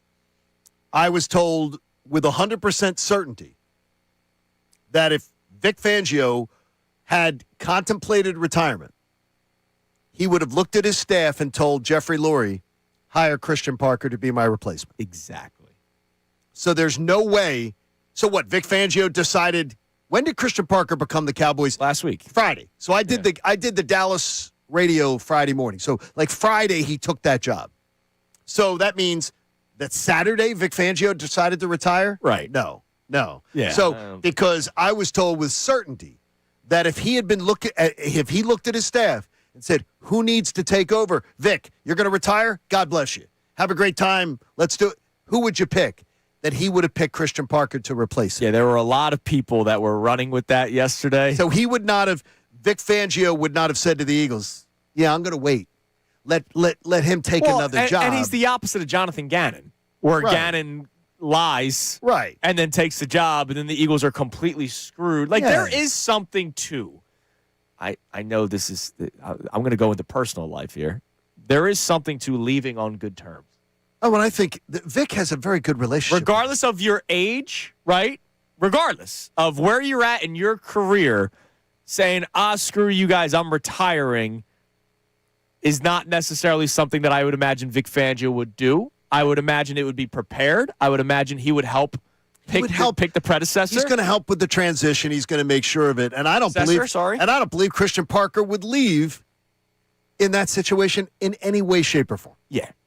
So especially with the talent on this So defense. no, Compared to the Cowboys defense. He'd look at the cupboard. He'd look at the young cupboard Yeah, here come that, by the way, he's developed. Right. And he'd say, "Oh, I'm going to go to Dallas." Has a great rapport with these guys. Yeah, absolutely. No, they love him here. He's loved here. That's the case. All right, so that's some of the top theories that I got on social media yesterday. Some crazy, some logical, even though I don't think those will happen. One more for you before we check more text messages from our man Sean Rodman, that the Eagles reinstate Kevin Patullo as the offensive coordinator. That's never happening. What do we got on the text line, Rodman? All right. Well, you mentioned Sirianni traded to the Raiders and as one of those theories. Well, we have someone else being traded to the Raiders, according from Dave from Maryland. Tom Brady loves Jalen Hurts. Could he force a trade to the Raiders? Could he force a trade? Tom Brady. Wait a minute. Wait. Jalen Hurts force a trade? Forces a trade, it seems. I'm going to tell you this. Jalen Hurts, and I've been saying this, watch for the storyline because we will talk about it this offseason. Jalen Hurts is going to come knocking on the door saying, I want money. I want my money. Let's renegotiate. And so do I believe that could, that we could talk about Hurts and uncertainty about his long-term future here? Yes. But do I believe does he have the clout to go in and go, right now, I'm forcing my trade to pick his spot? No, I don't believe that. But I don't believe it's outlandish to say we could be talking about him being the storyline. I think we could talk about that. Okay, interesting. At some point. What else we got on the text line there, Sean? All right. Well, we have another one that's, I would say, maybe a little bit more reasonable. Jordan Mailata, Walter Payton Man of the Year. It's announced the week leading up to the Super Bowl. So, sure, That's not, Shefty's not teasing that for us. Yeah. No. I'm just saying. Shefty's not teasing that with all due respect to Jordan, and that's fantastic for Jordan. The art of the tease is not. That's not him. Walter Payton Man of the Year. No. I appreciate the text, and I appreciate the theory. And I appreciate Jordan. I definitely appreciate Jordan. For all his hard work and everything like that in the community because he gives a damn about it. Yeah. It's great. No, that's not it. Nobody's going to. No. That's not. That doesn't move the needle as far as Shefty doesn't tease that. Yeah. And I don't believe that's known, by the way, because that comes out at the NFL Awards the night before the Super Bowl, if I'm not mistaken. Right, and then they Or get 2 days honored beforehand. on the field. Like, I remember Dak Prescott got honored on the field during the Eagles Super Bowl when they beat the crap out of the Chiefs. He and he was handed the trophy, and then he gave it away to somebody. By Exactly, accident. damn right, because it was a playoff game. All right, so coming up next, it won't just be all tinfoil cap day today. Don't you worry. We are going to get into a conversation about the Phillies because I was reading something this morning on NBC Sports Philadelphia. It was a deep dive on a player on the Phillies. And I wonder, John, are they potentially setting somebody up for disaster? Uh-oh. Potential disaster. Uh-oh. It is Kincade and Salciunas on this Thursday morning, 97.5 The Fanatic. Now on 97.5 The Fanatic Sports Update. Eagles are narrowing down its search for the offensive coordinator. I'm Sean Rodman, and the Eagles reportedly held second interviews with Packers quarterback coach Sean Mannion and Colts offensive coordinator Jim Bob Cooter. ESPN's Adam Schefter joined us yesterday morning, and before signing off, he left us with a little nugget of maybe there's going to be something else besides an offensive coordinator news by next week. And maybe there'll be even more than that by next week. What are you hinting at? Maybe there'll be even more than discussion than an offensive coordinator. We'll see. We'll see. We'll see, and we'll keep you updated as we still have some tinfoil hat theories we'll go for throughout the day. The Flyers goalie Dan Vladar returned from injury last night, but it was not enough in the 5-3 loss to the Blue Jackets. Flyers are in action tonight in Boston. You can listen to the game on our sister station, 93.3 WMMR. Puck drop is at 7. The Sixers are back in action tonight, hosting the Kings. Joel Embiid, Paul George are both probable. Quentin Grimes is listed as questionable for tonight. You can listen to the game right here on 97.5 The Fanatic. Pre-game coverage begins at 6. And this update is brought to you by Bare Knuckle Fighting Championship. Saturday, February 7th, it's Bare Knuckle Fighting Championship at Xfinity Mobile Arena with Knucklemania 6 featuring a heavyweight title fight plus Conor McGregor and many more. Tickets at bkfc.com. I'm Sean Rodman on the home of the Sixers, Flyers, and the best Birds coverage, 97.5 The Fanatic and the 97.5 The Fanatic app.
Guessed It with me, John Marks. That's coming up at 10 o'clock. Let's get back to more of Kincade Salciunas right here on 97.5 The Fanatic. 7 a.m. hour is brought to you by the Bet Parks online casino and sportsbook app. Live bet sports on the Bet Parks app. Play all your favorite casino games. There's always another way to win on the Bet Parks online casino and sportsbook. Got to be 21 in Pennsylvania, Jersey, or Maryland. Gambling problem? Call 1-800-GAMBLER. All right, 7:29 on this Thursday morning. Adam Schefter. Andrew DeCecco joins us coming up at 8 o'clock. He'll be in studio with us for the remainder of the show, starting at 8 o'clock. We have today's headlines with Sean Rodman, who is filling in for Connor today, coming up around 7:50. But before we get back to our text messages, I have a quick question for you when it comes to our fightin' Phils. So as we know, Harrison Bader going to the San Francisco Giants. People still debating. Kevin Reevy and I were going back and forth last night on social media. Did you? I love Kev, by the way. Me too. Love Kevin. He's a great dude. And I thought we had good discourse on it back and forth. But I don't know how in that exchange anybody wouldn't go Kincade for the win. To me, it's very simple. It's the win. Does Harrison Bader make your outfield better, yes or no? Harrison Bader, you're better if The answer is yes. If Brandon Marsh is your fourth outfielder or Otto Kemp's your fourth outfielder. Right. Is your roster better with Otto Kemp as your fourth outfielder or Brandon Marsh as your fourth outfielder? Brandon Marsh. That is the answer. And that's coming from a Brandon a heavily critical person of Brandon Marsh. And Kevin kept saying to me, well, it gives them more money flexibility later. I'm like, Kev, they were willing to spend $200 million more dollars. Yeah. They threw 45 of it inexplicably at JT Realmuto, but only 15 of that is this year. By the way, speaking of money flexibility, once Nick Castellanos is off the books next year, that's financial flexibility. Taijuan Walker off the books. That's financial flexibility. They have plenty of money coming off the books. They have plenty. They could have signed Harrison Bader to a 2-year deal. There's no problem with signing that. And he would have been your center fielder. Crawford would have been your left fielder. And then you platoon Garcia and Marsh in right field. Or Garcia's good and Marsh is whenever you need the fourth outfielder, he plays. And I know Kevin knows this. Being in that clubhouse, the players in that clubhouse loved Harrison Bader. Yeah. The people in the front office loved Harrison Bader. The city loved The manager loved Harrison. Everyone loved Harrison Bader. There's a lot of coping going on that they didn't get him back. Now all of a sudden it's, he wasn't that great and Brand. And look, I was the first one to say it. Don't completely buy into what he did here in Philadelphia statistically because he was on a freaking tear. But he's better than Otto Kemp. He's better than Otto Kemp. So the thing is you're pushing Otto Kemp down. Yeah. And if you were willing to add $200 million to the payroll, you've got the flexibility. That's a drop in the bucket. By the way, that also doesn't mean that championship-type player Otto Kemp can't also still be on the roster. Yeah, he is your fifth outfielder. Fifth outfielder, by the way, can play infield. And so he's your. Well, he can't. He fields. You can pencil him in the lineup, even though it's not good. He's terrible. But he's your utility guy. He's your Weston Wilson this year. Anyways, I digress. There you go. Are they setting Justin Crawford up for potential disaster? Okay, I got to hear this. That sounds a little extreme for me. I will be patient with Justin Crawford. So will I.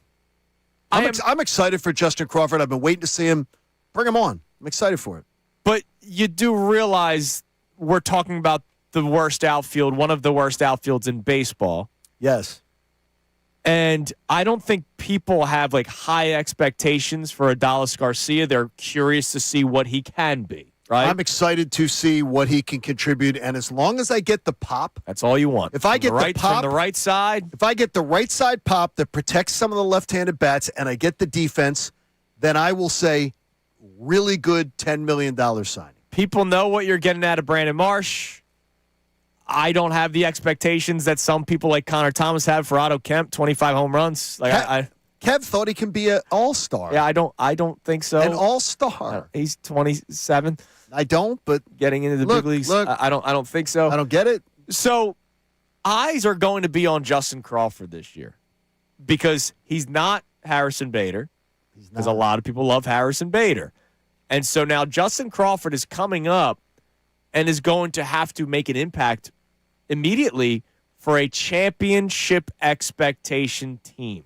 Now, 9-hole hitter, right? 9-hole hitter. And if he comes up, 9-hole hitter, he's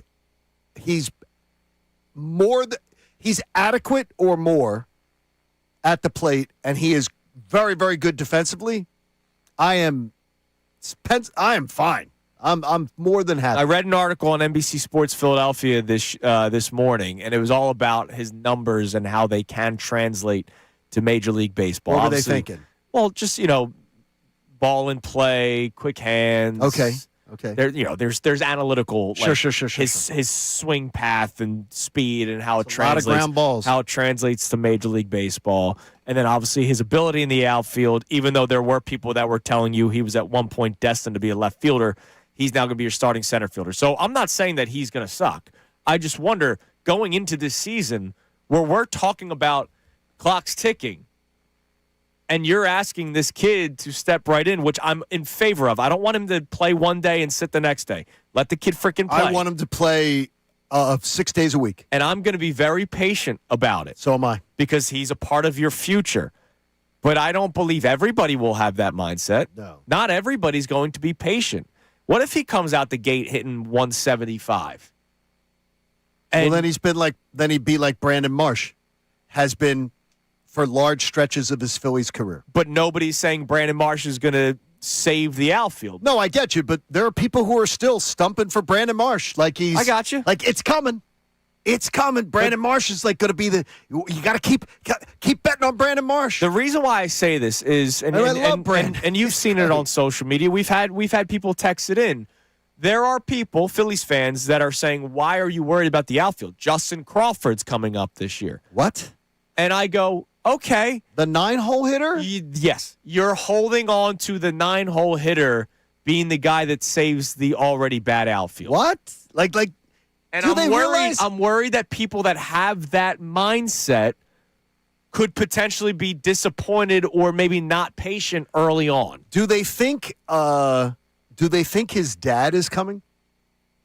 Because his father was a different player. Yeah. He's a great player. His father was a great player at times. Yeah. Great player at times. It fell off in Boston. It fell off. Yeah, it did. But He's when a he was great in player. Tampa, I mean, So, there you go. ridiculous. So I want people to be patient with Justin Crawford. All right. There are 23, 24 guys on the roster that you don't need to be patient with the Phillies. Right? Crawford, you better be. Crawford's like and Painter. Right? There's like the two guys that you're going to be like, all right, hold on. Don't make your opinion of him set in stone after April and maybe into May. Like, let it play out a little bit. We've seen young guys. Who was the Roki Sasaki with the Dodgers? It was a disaster, right? People were, this is. Oh, no, it was bad. This is a bust. Remember, he was And he cried. He cried, and Yeah. look, and that. See, the crying was, to me, it was something for a lot of people. Yeah, Yeah, it like, was look, bad, this guy's yeah. this guy's not going to make it. And then he was their freaking stud out of the bullpen for them. He was awesome in the playoffs. So just don't. I'm hoping they're not setting him up for disaster. That's all. I think that's a very fair assessment there. All right. That's very, very fair. Sean, what do we got on the text line? Sean said a lot of Jalen Hurts theories are coming in about what Adam Schefter dropped on us yesterday. There are a few, and a lot of them are trades. Dave from Halifax is checking in. Says Hurts and this year's first rounder to Cincy for Burrow. Change of scenery, and it eliminates the issue of Hurts whining about money. Whining about money. Well, Joe Burrow gets paid a lot of money too, guys. Just saying. I will say something that will piss people off. I would do it. It's just not good. It's not happening. This isn't Madden. I don't expect that to be the case. No. I just don't expect it. There's another text along these lines. Would you do this one? Jalen Hurts and Sirianni get traded to Cincinnati for Joe Burrow. Why are they doing this?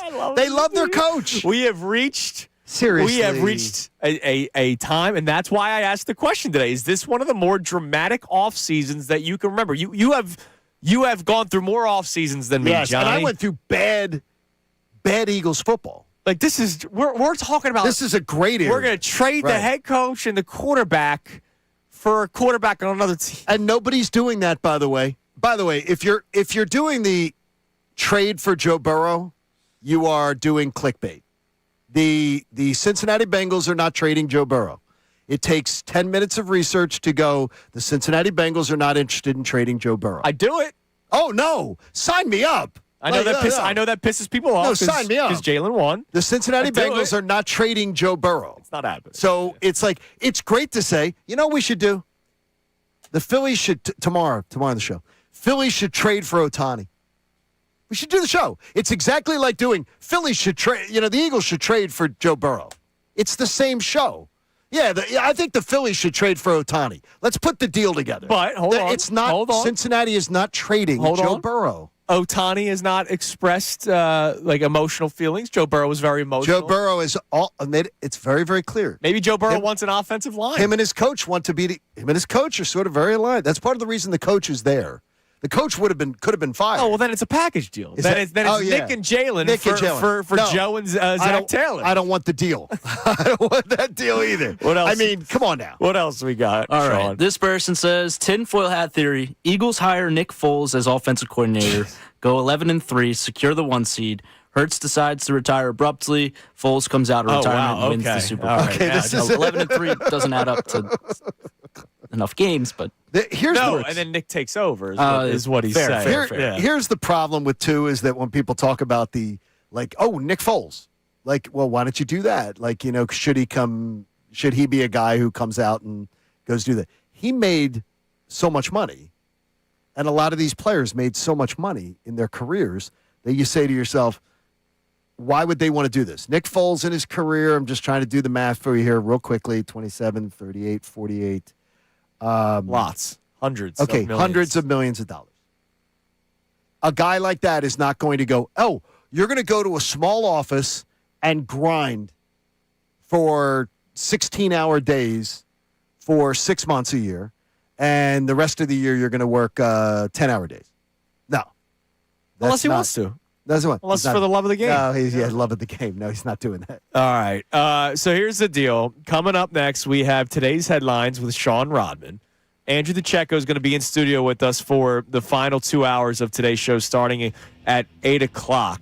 We'll talk more about the tinfoil cap theories and logical theories from Adam Schefter yesterday, saying at the end, maybe there's some other news next week as well. But when Andrew's in, we'll also talk about Sean Mannion and Jim Bob Cooter, both who had their second interviews conducted with the Philadelphia Eagles.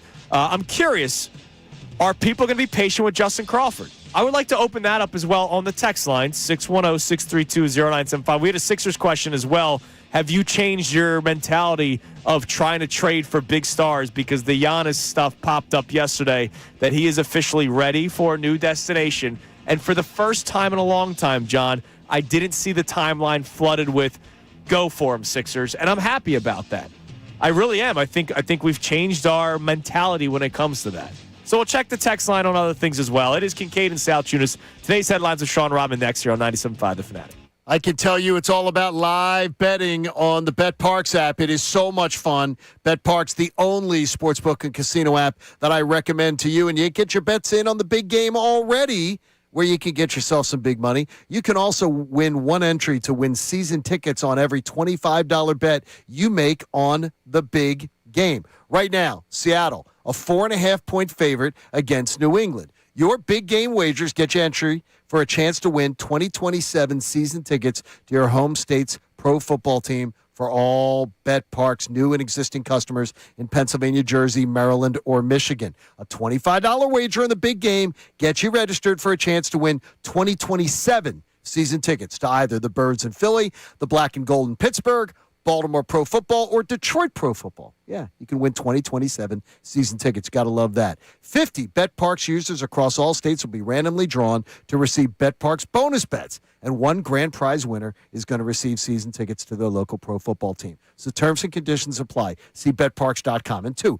get in on the betting early and then start looking at those prop bets. Andrew's got to hold off Connor for second place, so he'll be really studying him. Got to be 21, located in Pennsylvania, Jersey, Maryland, or Michigan.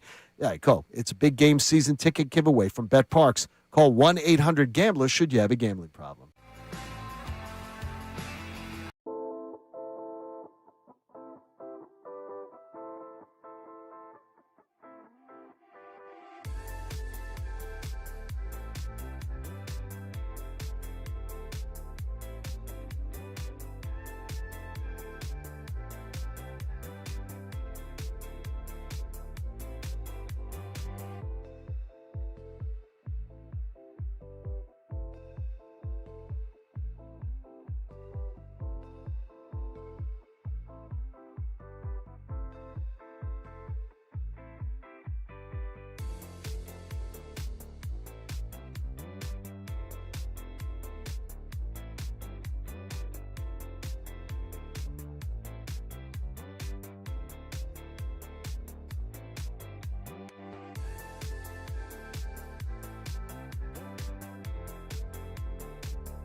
Fanatic. 747 here on Kincade Salciunas, 97.5, The Fanatic.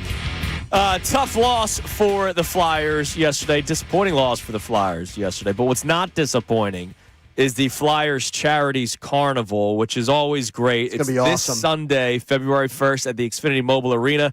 Stop by the East Food Hall so you can say hi to Ricky Bowe and John Kincade. They'll be broadcasting live from 11 to 2, interviewing Flyers players, Flyers staff, Flyers management, and then you could also try, keyword, to dunk me, Connor, or Silvana. We'll be in the dunk tank that day. I believe the email said we will be in the dunk tank from 11 to 11:30 or 11:30 to 12. We'll try to confirm that. While you guys will be on the air. Silvana will be in there, and Ricky will leave the broadcast for a little bit to take one shot at Silvana. One throw to dunk Silvana. He doesn't get two. So not two or three. You got to just police one. this. Okay. He gets one because I have no doubt that he's going to be able to. All right. So if you're going, see you there. If you are not going yet, well, you have a chance right now. We have four packs of tickets available. So let's give away. Let's do two right now. Let's do the first two texters. Give me a word that people can text in, Johnny. I did dunk tank yesterday. How about splash? Splash. All right. The first two people to text splash to 610-632-0975 will each win a 4-pack for the Flyers Charities Carnival, which is this Sunday. Get your tickets if you don't win any at FlyersCharities.com. Text the word SPLASH to 610-632-0975. First two will get the 4-pack. And by the way, I did say that the majority of my timeline is not trying to trade for Giannis. There are still people out there that are trying to, though. Here's a trade proposal that has popped up on the timeline. Sixers get Giannis and Cole Anthony, who I do like. The Bucks receive Paul George, Jared McCain, Justin Edwards, 2028 first-round pick, 2030 first-round pick. No. We have reached silly season. That's silly season. Trade deadline coming up February 5th. All right. Not doing it. Time now for today's headlines with Sean Rodman. Today's headlines with Sean, no relation to Dennis Rodman. Awesome. Brought to us by who? Brought to us by Lundy Law. Over 70 years, Lundy Law has been fighting for injured people. If you need them, remember the name Lundy Law, your injury lawyers. Visit LundyLaw.com. That's LundyLaw.com. All right, first up, let's stay with the Giannis part where you're could be traded, could be not. Well, his mom posted on social media recently a picture of him from when he was a teenager at the Miami Heat arena. Now, they've been linked to him. I don't know if you guys saw this or not. They've been linked to him, I know, but they can offer a few more draft picks, not until the summer. Yeah, look, the Heat have been linked to Giannis for some time now. Giannis makes a lot of money. You don't have to pay tax. He will dance. Tax-free state. Tax-free state. Better place to live by far. Even though you're close to Genoa City up there, it's very cold. Very cold. Yeah, I think, with all due respect to the fine people in Milwaukee. It's not good. Miami, especially when you have $50 million a year, sounds a little bit more intriguing. It's interesting that Mama Antetokounmpo has chimed in. Appreciate that. All right, next up, let's go rewind a little bit to the other day. Lou Dort, when the Pelicans were playing each other, or I should say the Thunder and the Pelicans were playing each other, and Lou Dort and Jeremiah Fears kind of got mixed up at the end of the game together. No, three, pops out, and he just let him shoot it. It's loose, no need to foul. And now Dort and Fears engage in a little extra contact. Everybody coming off the bench. As this has been escalating here, as Dort and Fears tied up there at the end. The two of them get tied up as the game ends. Late last-second shot. The game's out of reach, doesn't matter, and a shot goes up, and Dort didn't like it, and ended up grabbing Fears near the throat area. Yeah, that's nuts. It's so funny how sometimes there's scuffles over stuff like that, and sometimes there's not. The other day, I forget which game, the Sixers had somebody dunk it. Maxey dunked it when they were up like 7 with 3 seconds left, and nobody gave a crap. Paul George was literally trying to steal the ball from somebody as the clock was expiring, and nobody gave a crap. But then you have just days where something must have been said during the game, or there must have been a previous beef where they think that's cheap that they took a shot late, so let me get into a fight. It's just that had to be something. Yeah. And look, these things stir over. Right. And it's just funny how, like, you see it all the time. It's either a guy dunks with the clock expiring, but nobody does anything about it. Or there's a line that sometimes is strangely being adjusted by points being scored late in the game. Oh, that maybe that has something to do with it too. You never know. What else we got, Sean? All right, last up, LeBron was in Cleveland for what could be his final time, and he was asked about it post-game. Yes, I mean, that's every road arena that I've been in, I think I talked about that just trying to take everything in, not take the moments for granted, because it could be, I obviously haven't made a decision on the future, but it very well could be. So we have this plan for 9:47, real or fake. His tears yesterday during the tribute video. Oh, jeez. I lean toward fake because LeBron has gotten like 7 tribute videos from Cleveland. I lean towards fake. If it was the first tribute video, yes, because, leaving on terms or whatever, I'd understand it. But first off, he got a tribute video the first time he went back. Then he went back to Cleveland. Then he got tribute videos. The second time. And then he got a tribute video last night. It's the third time he's had tribute videos. I mean, come on. And he's doing the head in the jersey, wiping the tears. I go, are you really, really? He's very performative, and he always has been. But you and I both are big LeBron fans. Love LeBron James. Of his. I am the biggest fan of his. The reason I'm a big fan of his is because scandal-free. Oh, yeah. I think a young man who at the time when he was 15 was known to the world, the sports world. Yeah. To live his life and stay scandal-free, to me, is one of the greatest accomplishments ever. Yeah, with everything that was thrown at him. All the money. With everything was thrown at him. And he was getting money pre-NBA. Oh, yeah. Well, his mom was. Yeah, right, exactly. Do you remember the Hummer story or not? Yes, I remember. Look, I love LeBron James. I love LeBron sometimes as a player. The fake this is nature very performative. Yes. He starts like, all right, man. Days of Our Lives may be where and he by goes. the way, can we just all agree with something? You mean to tell me LeBron's going to announce his retirement and be done and not do a year of goodbye tour? Did you know Bronny? Look, he deserves the goodbye tour. Sean, did you know Bronny has a shoe? No. He told me that this morning. I had no idea. He has a shoe? He does. I had no idea. I didn't know till yesterday. Since when? He has a shoe. I had no idea. It's unbelievable. All right, coming up next. You should have a shoe. Yeah, our man Andrew DeCecco will be in studio with us for the remainder of the show. The Eagles have completed a second round of interviews with some candidates. We'll tell you who. We'll get Andrew's thoughts on them next. We play Shefty Tinfoil Cap Theory Day and a whole lot more. Kincade and Salciunas here on 97.5 The Fanatic. Now on 97.5 The Fanatic Sports Update.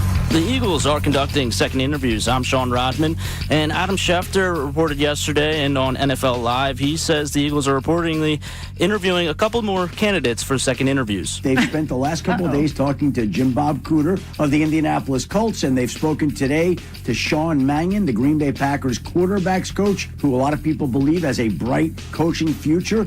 We'll keep you updated on those two and if the Eagles interview anyone else for a second time. The Flyers goalie Dan Vladar returned last night from injury reserve, but it was not enough for the Flyers. They lost 5-3 to the Blue Jackets after a failed comeback in the third period. Flyers are in action tonight again in Boston. You can listen to the game on our sister station, 93.3 WMMR. Puck drops at 7. Sixers are back in action tonight, hosting the Knicks. Joel Embiid and Paul George are both probable. Quentin Grimes is listed as questionable for tonight, and you can listen to the game right here on 97.5 The Fanatic. Pre-game coverage begins at 6. This update is brought to you by Barbera's on the Boulevard.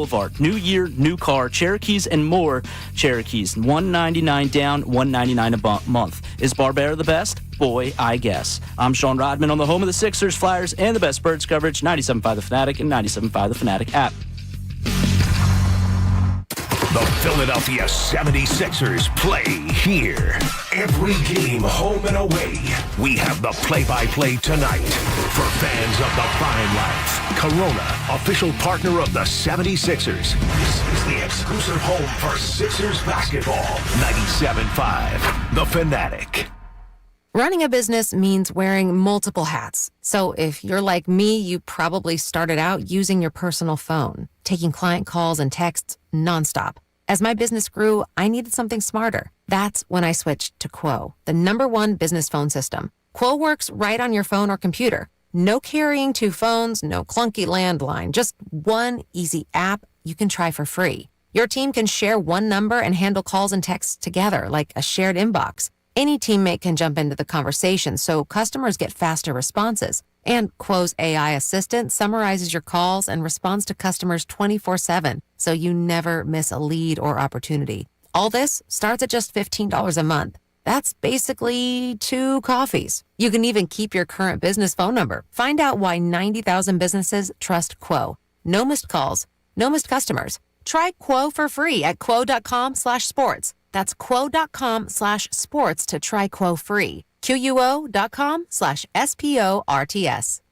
Injured, slip and fall, car crash, or work injury? Don't settle for less. You deserve a payday. With over 40 years of fighting and winning, Rand and Mike Spear, the accident lawyers, know what it takes to get you a big cash settlement. Don't delay getting proper treatment. Don't risk your settlement. Payday starts with one call. Demand Rand. 1-800-90-LEGAL. That's 1-800-90-LEGAL. Kick off Super Bowl Sunday at the West at Caesars Atlantic City with the ultimate tailgate game day party. On February 8th, starting at 4 p.m., get in on action with a live DJ, oversized games, interactive competitions, swag giveaways, and an open bar with buffet service. Plus, score chances to win huge prizes, including an ultimate fan cave experience at the West and a VIP Vegas getaway. Learn more or book your experience at Caesars.com/AC. Must be 21. Gambling problem? Call 1-800-GAMBLER. WPEN and WPEN HD1 Burlington, Philadelphia. A Beasley Media Group station celebrating 65 years of broadcasting. 97.5 The Fanatic. Now back to Kincade and Salciunas, 97.5 The Fanatic and the Fanatic app. It is 8 a.m. on this Thursday morning, which means we have another friend to talk to now until the end of the show from Inside the Birds. And, of course, 97.5 The Fanatic, our friend, Andrew DeCecco. Good morning, Andrew. Good morning, guys. Great to be with you. How's everything? You're just out of the cold. You're glad to be out of the cold. Yeah, exactly. Yes. How cold? It was 13 degrees when I walked in here, 9 when I got in my car. So. We are in North Dakota. It's unbelievable. Saturday, I just said to John during the commercial break, according to the Apple weather, so I know that's not always consistent, but a low of 0 we passed Saturday. Oh, geez. We passed 6 at lunch today during Middays with Marks. We will pass 6 days below freezing here in Philadelphia, and we do not have a chance to be above freezing until Tuesday. And that's chance. That doesn't mean it's happening. It is it will be the second longest streak of freezing weather in Andrew and Connor's lifetime. After the NFL Combine, I got to get to like Arizona or something. Dude. I mean, it's ridiculous. This is ridiculous. John, you got a trip coming up in March. I have a countdown to St. Lucia. I'm going to 30 days, Clearwater in April. Awesome. 30 days. Always my fingers awesome. are free. Focusing on that right now. Focus on warmth. That's what's keeping me alive. One day at a time. That's my motto in the wintertime. All right. So we'll ask you about the OCs that are getting second interviews or conducted second interviews in a second. But one of our questions today for the people at 610-632-0975, other than the tinfoil cap theories of what Adam Schefter had to say yesterday, has this offseason felt more dramatic than usual, or are we just living in the moment right now? For me, I would say it's more living in the moment, only because it's, 15, 16 days old? I mean, a lot can change, obviously. There's certainly a lot of questions, but the Chip Kelly era did exist, the Chip Kelly offseason and the fallout from that. And so it's hard for me to say that right now, but I could see why you might start to get those thoughts. Like 2023. Let's just go with the last time we had to do this, right? OC search. Brian Johnson was fired, to nobody's surprise. Jason Kelce retired, but we knew it. It wasn't a will he, won't he retire. It was Jason Kelce retired. We knew that. He had the speech that went 6 hours long. It just ended, by the way, right? it Yes, ended. but there was like nothing else. It was like, all right, what do they do with Darius Slay? Right, like some reasonable football questions. This year, it's all right. The OC search. Why is nobody here yet? Is it because of the quarterback? Is it because of the head coach? Is it because eggs were thrown at a house? Like, there's all this stuff that I feel like has. It's much more dramatic this time around than Brian Johnson's replacement. Right. I would even say that the 24 offseason, there were a ton of questions as well coming off that collapse. About right? Sirianni, Yeah, and they had to, they got Vic Fangio, right? And they got Kellen Moore. And there was that search where you're looking for coordinators on both sides. But that was exciting when they got those guys. Right, but there's questions, where are they going to go from here? Sure. How are they going to build this back up and make themselves a formidable force? And there was different types of questions, but there's always questions in every offseason. I mean, to your point, supporting your point, there's like 20 free agents that the Eagles have, and they have to make a lot of decisions, especially on the defensive side. So in the bottom of the hour at 8:30, we're going to talk about other things. Because Bill Colarulo yesterday on Unfiltered led the show with, guys, OC's not even like the biggest, well, it's the biggest story, obviously, but it's not like the number one issue on his mind. And it's about contracts and what do you do next. So we will do that at 8:30. Okay. The non-OC Eagle storylines we'll discuss coming up at 8:30 with our man Andrew DeCecco. But let's start with some of the current events. Sean Mannion, Jim Bob Cooter both conducted second interviews. That always sort of tells you that those are the lead candidates if you're conducting second interviews. So curious your thoughts on both of those individuals. So Sean Mannion, I actually was in contact with someone who has good knowledge of him, worked with him, and they said that it was very obvious that once his playing career was over that he was going to be a successful coach. Okay. So football IQ was something that came up, and his ability to teach and absorb and pass that along. So under Mike Riley, who he played for at Oregon State, they ran a pretty intricate West Coast offense. And it was of the understanding that whatever quarterbacks come through there, it typically takes a lot of time to learn that system. Well, he had it down pat, and there's a lot of verbiage and things like that, and a lot of responsibilities placed on the quarterback that takes a lot of time. For him, it did not. And so that was Sean Mannion, the player, and he got what he could out of the NFL. But my understanding is this is someone who was very well-versed in the West Coast style and someone who has a high-end football IQ and an ability to teach. And he is a young coach that he may have popped up out of nowhere to those on the outside, but in the NFL world, he was a coach who was on the ascent. Now, he was an offensive assistant, and then he goes to quarterbacks coach. That's a pretty big jump, but it tells you that Matt LaFleur valued what he brought to the table. And I think there's no mistake that Jordan Love had the best season of his young career working under Sean Mannion, and it sort of tracks with the information that I've gathered behind the scenes. And so by I'm the intrigued. way, they run the football in Green Bay with Josh Jacobs. So I imagine some of the ideas from Green Bay could carry over to here in Philly. Sure. So I think it's fair to have some intrigue there.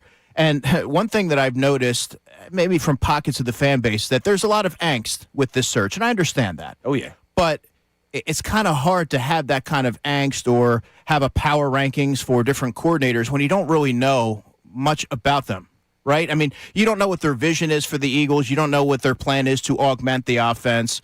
You're not in those meetings. So you kind of have to let some of these things play out. Sean Mannion is an interesting name. Now, you mentioned Jim Bob Cooter.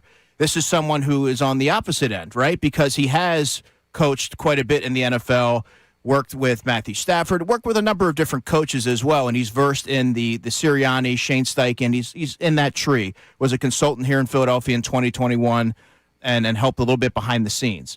That would be probably a little bit underwhelming from my vantage point compared to maybe a Sean Mannion or some of the other names like a Frank Smith who surfaced. But that is someone that I think you can expect to come in and be able to marry and blend what he's done in the past with some of the things the Eagles have done well, and you feel pretty good about that. There probably wouldn't be that big, startup cost that you have to get out of the way with someone new coming in. What's underwhelming to me, the more that I read, by the way, the Mannion thing I'm very interested in. I did an interview yesterday on Green Bay Radio, and they want to find a way to get, they're very anxious about losing him. Yeah. And that made me feel good to hear a fan base is like the host being like, yeah, people around the Packers are like, they don't want to lose him. Right. So they see him as a rising star. Why did all these people around the Sirianni Steichen, everything like that. Why didn't Nick pick up more? Why didn't I'm not trying to take a cheap shot, but why didn't he pick up more of this knowledge and this ability? Because 21 he couldn't step in, 23 he couldn't step in, 25 he couldn't step in. While they go through all these interviews, don't you think Jeffrey Lurie and Howie are listening and going, how come our head coach doesn't know this stuff and isn't able to do the stuff that other head coaches in the NFL can do? Well, when he's supposed to be an offensive guy. Yeah, I understand. Is that unfair, or is it? Well, those are fair questions, but I would also say that Nick, the offense that he tried to run early in his career with the Eagles, that he ended up scrapping, very different. It looked a lot different, and they had to sort of conform to a certain style through his vision. This was his doing to become more ball security conscious and play a certain style. I think it's a little unfair to sort of discount Nick's knowledge as a coach. He does have a lot of knowledge, and I know out there's this perception that he's kind of along for the ride, and I think that is wholly unfair. He is someone who knows a lot about the game. He's a smart guy. He lives and breathes the game. But it's fair to point out that when he's had opportunities to have an imprint or have an impression on the offense, it hasn't progressed to the point where everybody was expecting, considering the talent that they have. Right. So that part is fair. But I don't know that it's totally fair to say that he didn't pick up anything working under those coaches, because he hasn't really been able to run the offense that he envisioned when he got here, and the offenses that he sort of presided over in the past and with the Colts looked a lot different. Yeah, and yesterday when Adam Schefter on NFL Live said, Nick Sirianni could take over. Really? My first thought was, please don't let that be the case. Would you feel comfortable with that scenario? If the Eagles said, we're going to let Nick Sirianni become Sean McVay, Matt LaFleur, whatever, call his own offense and be in charge and totally run his offense? If he leaned into and was willing to accept the growing pains that could come with the offense that he tried to roll out to start, maybe. But I think they really need to head this in a different direction totally. And that's why, and I don't know how realistic it is, if it were me, I would personally rip out the foundation and start from scratch and have a different philosophy, maybe something along the lines of what Mike McDaniel has done in the past, because that's modernizing the game. That's taking this offense and really trying to reimagine it. And I really believe that that's what you need to do in order to, you have to keep up with the Joneses here in the NFL. And the Eagles have become an offense that's been easy to figure out.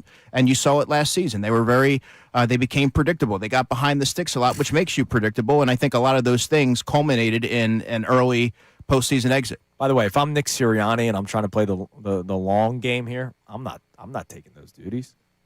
I wouldn't either. Because if he fails, then it's him. You can't do anything. So you're gone. You can text in the show 610-632-0975. Does this offseason feel more dramatic than usual? We also brought up the Phillies a little bit in the 7 o'clock hour. I wonder, did we get any text on the Justin Crawford opinion there, Sean? We do have at least one here. We have Mike from Virginia checking in with Justin Crawford. Says, people may be patient with Crawford, but I'd worry about confusing patience with apathy.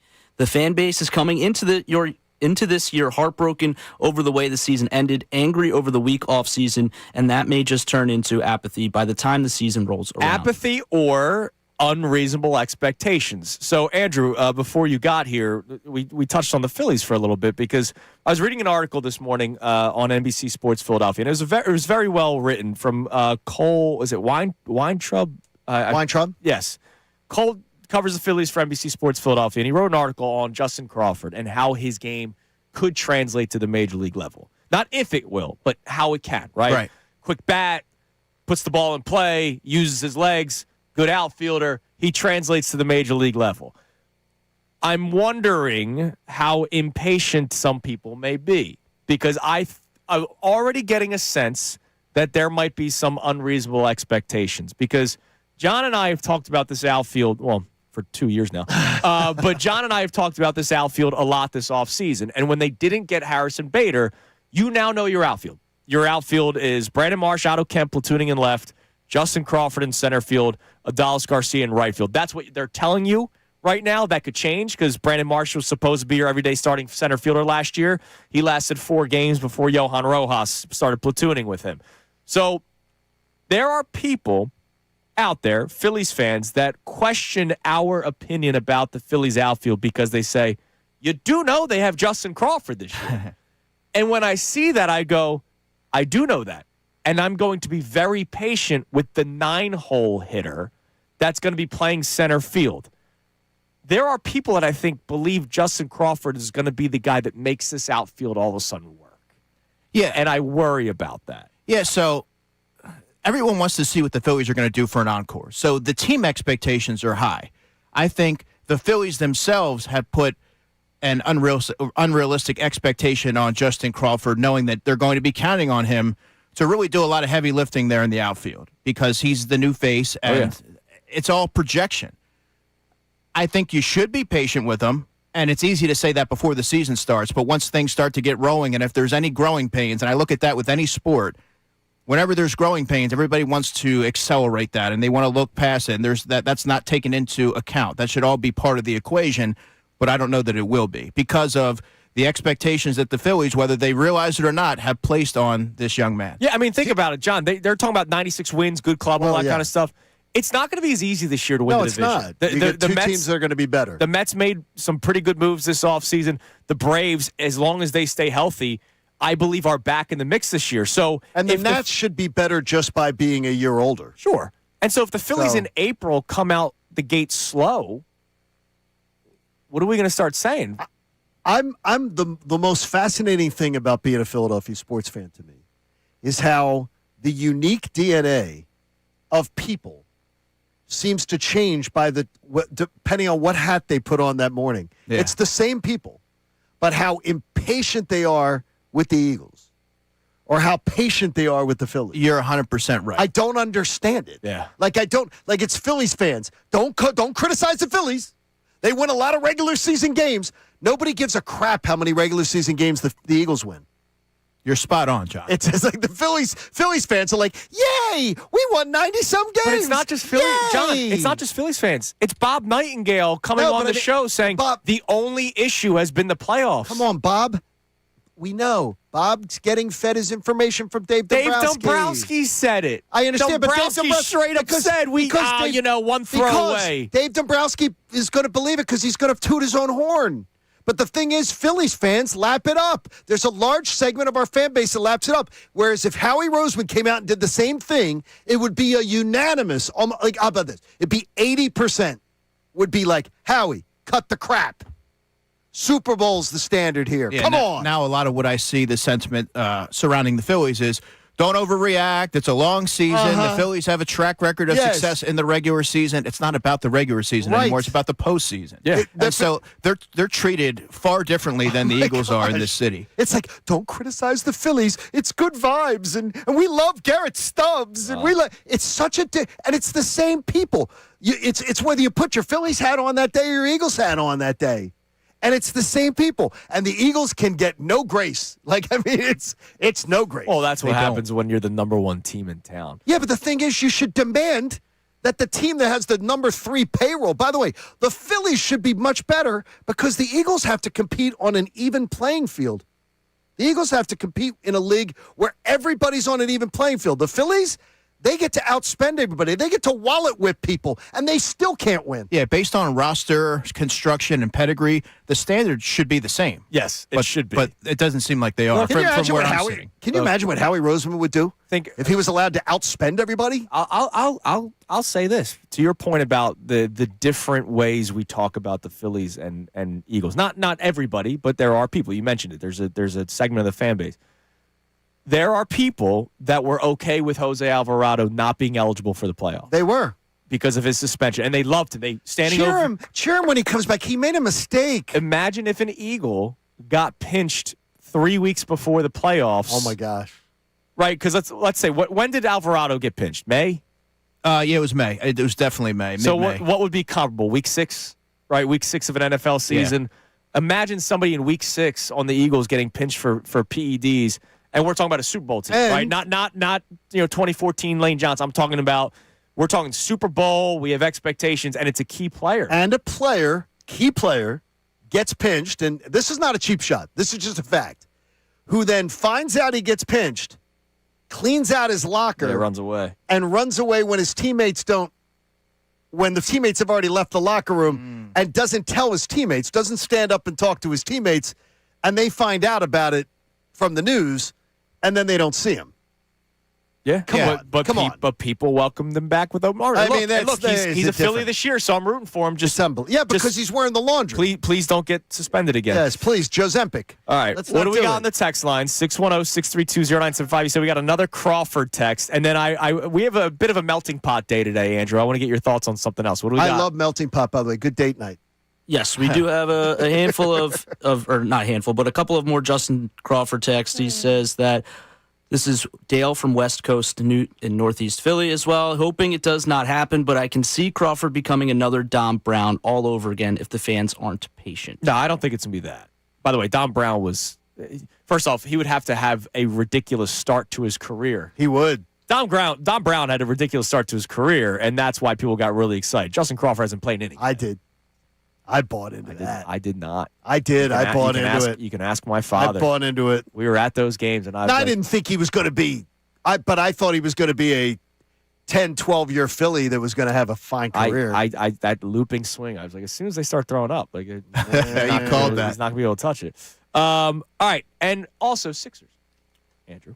So Giannis has officially said he'd welcome a trade. He'd be traded, and for the first time in like a decade, my timeline was not get him. My timeline was not trade packages. It was okay. It was we want what we already have our team. We're happy, and it's cool to see that change in mentality in Philadelphia. I'm not saying the mentality was wrong years ago. I thought it was the right way to try to get stars. But because of the age of Joel Embiid and Paul George, even though one of them would be on the move, more likely Paul George, I don't know how Joel Embiid and Giannis work together. Like, I really don't. And I think people are realizing that. And so for the first time, it feels like we've gotten that shift in mentality of, no, let's just build this instead of trying to make shortcuts. Yeah, for the first time, that's a player that you're probably saying, no, don't go acquire. Let this marinate a little bit. Let this group continue to build and gel together and provide some stability. I think there's something to be said for that. You don't always have to have that upheaval or adding different pieces, and you have to worry about how they're all going to mesh. It could take a couple of months before that even happens. And so, yeah, I like what we're seeing from the Sixers right now. I think it would behoove them to keep the pieces in place and continue to try to build that momentum moving forward, because I think it'll serve them well. We got a postseason behoove out of yes, it. we do. I smiled. I knew it was. It was a Sixers behoove. We both look too. I like it. It's damn right. We got a postseason behoove out of you. We love it. By the way, congratulations to Andrew in Medford and Brian in Glendora, both winners of the 4-packs of the tickets for the Flyers Charities Carnival, which takes place this Sunday. We'll see you there. We will see you there. We have please two more. Please seek us out. We'd love to meet you. We have 2 more 4-packs to give away. We'll do them tomorrow on a Friday going into the weekend. All right, coming up next, I mentioned it earlier. We will do a deep dive into the other storylines with the Philadelphia Eagles, not just about the offensive coordinator. An interesting report from Jeff McClain yesterday. We'll get Andrew's thoughts on it. It involves a legend in Philadelphia, one Jeff Stoutland. We'll discuss that next, and the other storylines for the Philadelphia Eagles, not just the vacant offensive coordinator position. It is Kincade Salciunas on this Thursday morning, 97.5 The Fanatic. Now on 97.5 The Fanatic Sports Update. Eagles are narrowing down its search. I'm Sean Rodman, and the Eagles reportedly held second interviews with Packers quarterback coach Sean Mannion and Colts offensive coordinator Jim Bob Cooter. ESPN's Adam Schefter joined us yesterday morning as well, and he gave us a little tease in case there's something else besides offensive coordinator hiring. And maybe there'll be even more than that by next week. What are you hinting at? Maybe there'll be even more than discussion than an offensive coordinator. We'll see. We'll keep you updated on any news today or in the leading up to that as well. And we're playing some tinfoil hat theory as Andrew Checo's in with us as well for the rest of the show. The Flyers goalie Dan Vladar returned from injury reserve last night, but it was not enough in the Flyers' 5-3 loss to the Blue Jackets. Flyers are back in action in Boston. You can listen to the game on our sister station tonight, 93.3 WMMR. Puck drop is at 7. Sixers are back in action tonight as well, hosting the Kings. Joel Embiid and Paul George are both probable. Quentin Grimes is listed as questionable for tonight. You can listen to the game right here on 97.5 The Fanatic. Pre-game coverage begins at 6. This update is brought to you by AutoZone. Get in the zone. Free batteries testing, free battery charging, and replacement batteries that fit your needs. That's what makes AutoZone America's #1 battery destination. Get in the zone, AutoZone. I'm Sean Rodman on the home of the Sixers, Flyers, and the best Birds coverage, 97.5 The Fanatic and 97.5 The Fanatic app.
is coming your way now.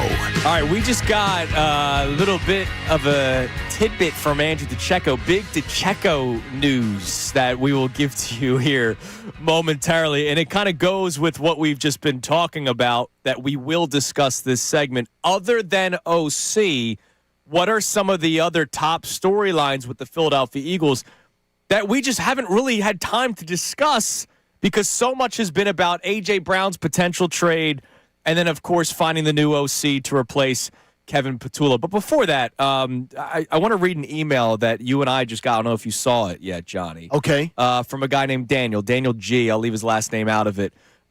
Daniel reached out to us. The last time he spoke to his mom was on January 26th of 2025.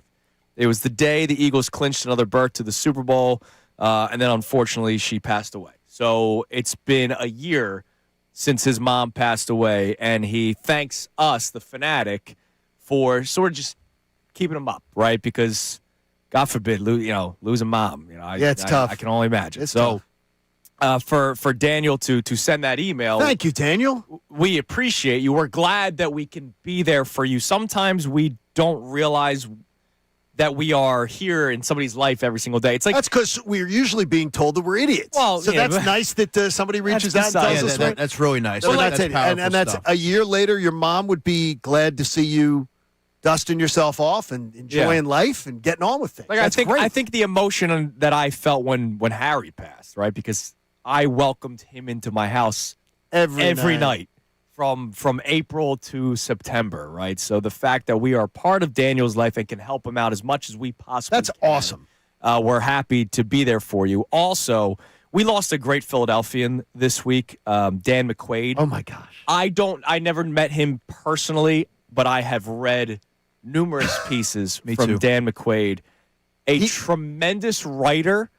He could be treasure with his talent is not an overstatement. It's his talent, and it's also his ability to find stories. He was an odd cat that could find really fun stuff. And the beauty of talented man. It was so Philadelphia. Yes. He wrote an article, and I reread it this morning, of the route that Rocky ran in Rocky 2. Okay. He's like, wait, that doesn't make much sense, that montage. Let me map out his run. And he ended up running like 34 miles if he actually ran the route. And that's the work that Dan did. Dan did a lot of great things in the Philadelphia area. That's a great bit. We should have Nate do that. We should, because Nate Tennyson is a runner. We should have Nate. Middays with Mark should have Nate do that run. The real Rocky sounds like run. it is. We just decided. Per Dan McQuaid, not the Rocky run that is actually done. No, the run from Dan McQuaid's column. We should have his article. We should have Nate do that run. It was 30 plus miles. Nate he can make it happen. He's run marathons. He could do 6 more. Sounds like we just signed them up. Yes. Come on, Nate. Love we'll this see. idea. By the way, too, today, our man John Kruk, John, J-A-W-N, rings the bell a little bit later today. He chose the Dr. J championship jersey from '83. Love that. To wear it. And when he rings that bell today, he has been he's a constant supporter of the station and the show. And knowing what he's went through and keeping in touch with him a lot during it, so proud of him today. Yeah, that's phenomenal. Congratulations to him. John, did you get to pick did you pick a song or anything like that for when you got to? I did. Now, here's a weird thing, and this is not to anybody. I did not ring the bell because this is weird. Is it just No, I understand. You told me the story. I understand it. It's hard. Is when you go and you get your treatments and everything like that. Over the course of my 8 months, I'd see people in treatment and everything, and then somebody wouldn't be there that I would talk to, and then I'd find out that they didn't make it. Right. And so I personally was like, I'll ring a bell at home with my wife and daughter. Now, people rang the bell all the time at the infusion center, and I get it. And it gives you hope. And I've done it 3 times. So it was my 3rd time ringing the bell. I rang it at home with Christina and Olivia. Nice. Yeah. So like And it's I think but it's a everybody beautiful, do their own thing. I was too emotional to do it there, but I did it at home with my wife. Ring that bell, John. Do it, Awesome, man. We're proud of you. Absolutely. And that's awesome. All right.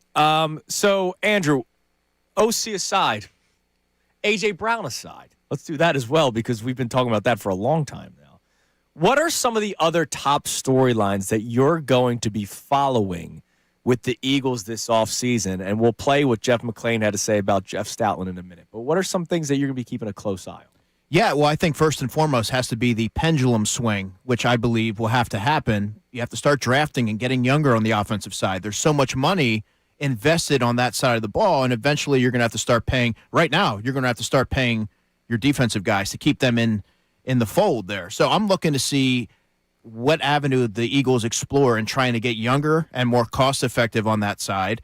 I would imagine the NFL draft, and I have some of my own thoughts of how I would do it. Well, and what's the news about the draft? so the Checo mock draft 1.0 later today. Yes. I can't. This is We got mock draft. See, now this is 1.0. stalling. This is stalling me out. See, like this is good. Once you get mock draft 1.0 there's no turning back. Bro, man. That's the official The start clock of it. has officially started ticking. I love it. And so Yes. Love that. I started watching film around Thanksgiving. Oh my God. And I start Who with didn't day know 3 that? guys, a lot of players who are off the beaten path, because that film you have to really work hard to track down. It's not readily available. You mean So Tarleton State's not really got a huge access? So you want to give yourself a head start in trying to get that, and then you start to work work my way from day 3 up towards day 1 and day 2 and day 1. But yeah, that started a couple months ago. Okay. I'm preaching today in class. My kids, I'm teaching them about start where you end and work backwards. Look at and that. That's perfect with your draft cover. Look at that. There, That's you could, great. That's you could good. use that. I'm going to use that as an example today. And so I look at the defensive side of the ball, Andrew, and there's some pretty big names that have played a lot of quality football for the Philadelphia Eagles. Jalen Phillips, the Kobe Dean, Reed Blankenship. Then, of course, you have Dallas Goedert on the offensive side. So I'm curious to see what direction the Eagles go. I would imagine, if it were me, Jalen Phillips should be a priority. But because there's so many free agents, and you talked about what are some of the things you're keeping an eye on, well, we're going to find some answers here pretty quickly. That's first on my list right there. All right. Now let's play this clip. Jeff McClain, Uncovering the Birds, tremendous podcast, dropped this little nugget yesterday about the season that Jeff Stoutland had last year and his future with the Eagles. He does have that run game coordinator responsibility. And from what I understand, at some point last season, that was pretty much taken away from him. Oh. Now I don't know if that was because he wasn't getting the job done, or they just decided, okay, we're better at doing this. I think, if you look at prior to this year, how well they ran the ball, and Jeff Stoutland being in charge of the run game, you would think that you'd stick with the guy who's had that much success. As we mentioned, there were injuries on the offensive line. Quite frankly, just talking to people in the building, people close to him, people in the room with him, the players, I don't think Stoutland was anywhere near chiefly responsible for the woes on the offensive line and in the run game. Certainly he's part of it. He's responsible for them. So I'm sure he would even say that, yeah, I got to do a better job. But that being said, I would be surprised if he returns as a run game coordinator, even if they bring in someone who does run his type of scheme. I think that's possibly something that could be taken away from him. And he'll come back as the offensive line coach and be able to focus strictly on getting these guys to play better. So, Andrew. You heard that last line? Yeah. Focus on some of the guys. No, but also, he's coming back as the offensive line coach. Because for some of the tinfoil hat people that So when we hear it's a very deep in the weeds offensive line coach talk, but in Philadelphia, people know who Jeff Stoutland is. When you heard that, were you like, "Whoa, that's a pretty big story for the Philadelphia Eagles"? It is a big. It's an important note because Jeff Stoutland obviously holds two pretty prominent roles to the offensive success, and the offensive line did not perform to standard. A lot of that was directly attributed to injuries. You can look across the board. Absent of Tyler Steen, that was a banged-up unit. And now you're maybe able to focus and fixate a little bit more on what he can do to bring them up to the elite level that they were in 2024, and maybe not concern yourself with the offensive, with the run game part of it. And I also think that when you're looking at these candidates, that has to be a big part of them. I would imagine that would be a big part of them accepting the job because you may come in with your own ideas, with your own scheme, with your own design that you feel is going to modernize what the Eagles already do and really reconfigure some of those concepts. Like Mike McDaniel, for example, his run designs pale in comparison. I mean, it's nothing like what the Eagles have done, and if he had to sort of concede a little bit, that's not a Mike McDaniel offense. It's Mike McDaniel featuring Jeff Stoutland's run concepts. And so I think when you look at this offense, what can they do to sort of reimagine it? Well, I think having Jeff Stoutland solely focus on the offensive line is a big part of it. It's something that we probably haven't talked enough about, but it is something that I believe needs to happen. Now, let me ask you, how worried do you think they were walking into his office saying, hey, this is happening? Because there's a thought, if we do this, he could leave. As John has pointed out, there are people that call like every single year. The SEC, I'm told the SEC calls, there's teams in the SEC call every single year trying to lure him back down south. I mean, he was the highest paid offensive line coach in the SEC when he left. Yeah. I mean, he is sought after. Could that have been a concern? Like, all right, are we sure? All right, guys, are we sure we're going to do this? Walking into that office. Yeah, I can't imagine it's an easy conversation, but who knows? Maybe it was a collaborative discussion. Hey, I would like to dedicate more of my time with the offensive line. I think that's sort of interfering a little bit with my ability to do that. And maybe when you take a step back in the offseason's just a couple weeks old now, but I think if you're being honest with yourself, you might just want to spend more time focusing on your area of expertise. It probably wasn't an easy conversation, though, to be honest with you. I'm sure it was. When you have someone who is the best offensive line coach in the NFL and one of the more respected position coaches in the NFL, it's certainly not something that you take lightly. Just take it a little further, though, for us to paint the picture. You are not painting him as some egotistical blowhard it's going to be my way or that. Not he at is all. known as talk about that. Not at all. Jeff Stoutland is affable. He's someone who's going to do whatever it takes if it's for the greater good of the Philadelphia Eagles. There's no ego there. From the times that I've had the opportunity to speak to him, I can tell you that there's that ego does not play into this at all. And you have to just ultimately do what you believe is in the best interest of the Philadelphia Eagles. All right, coming up next, does Andrew DeCecco have a theory on what Adam Schefter was hinting at yesterday? You'll hear Shefty. If you missed it, I compiled the list of the most tweeted theories or some of the more ridiculous theories. I'll run them by Andrew, get his thoughts on those. I can't wait to see if he thinks the same stuff is stupid that we did. That comes right next. Also, a pretty big update in the Eastern Conference in the NBA. If you haven't heard yet, I'll tell you next. It's Kincade Salciunas, 97.5, The Fanatic. All right, last call for football. FanDuel in partnership with Valley Forge. One final Sunday. That's sad.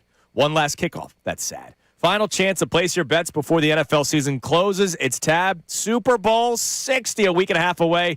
FanDuel's making sure that you're in on it. If you're a new customer, bet $5 and get $200 in bonus bets if you win. So if you just think, hey, Seattle's going to win this football game, you don't have to bet the spread.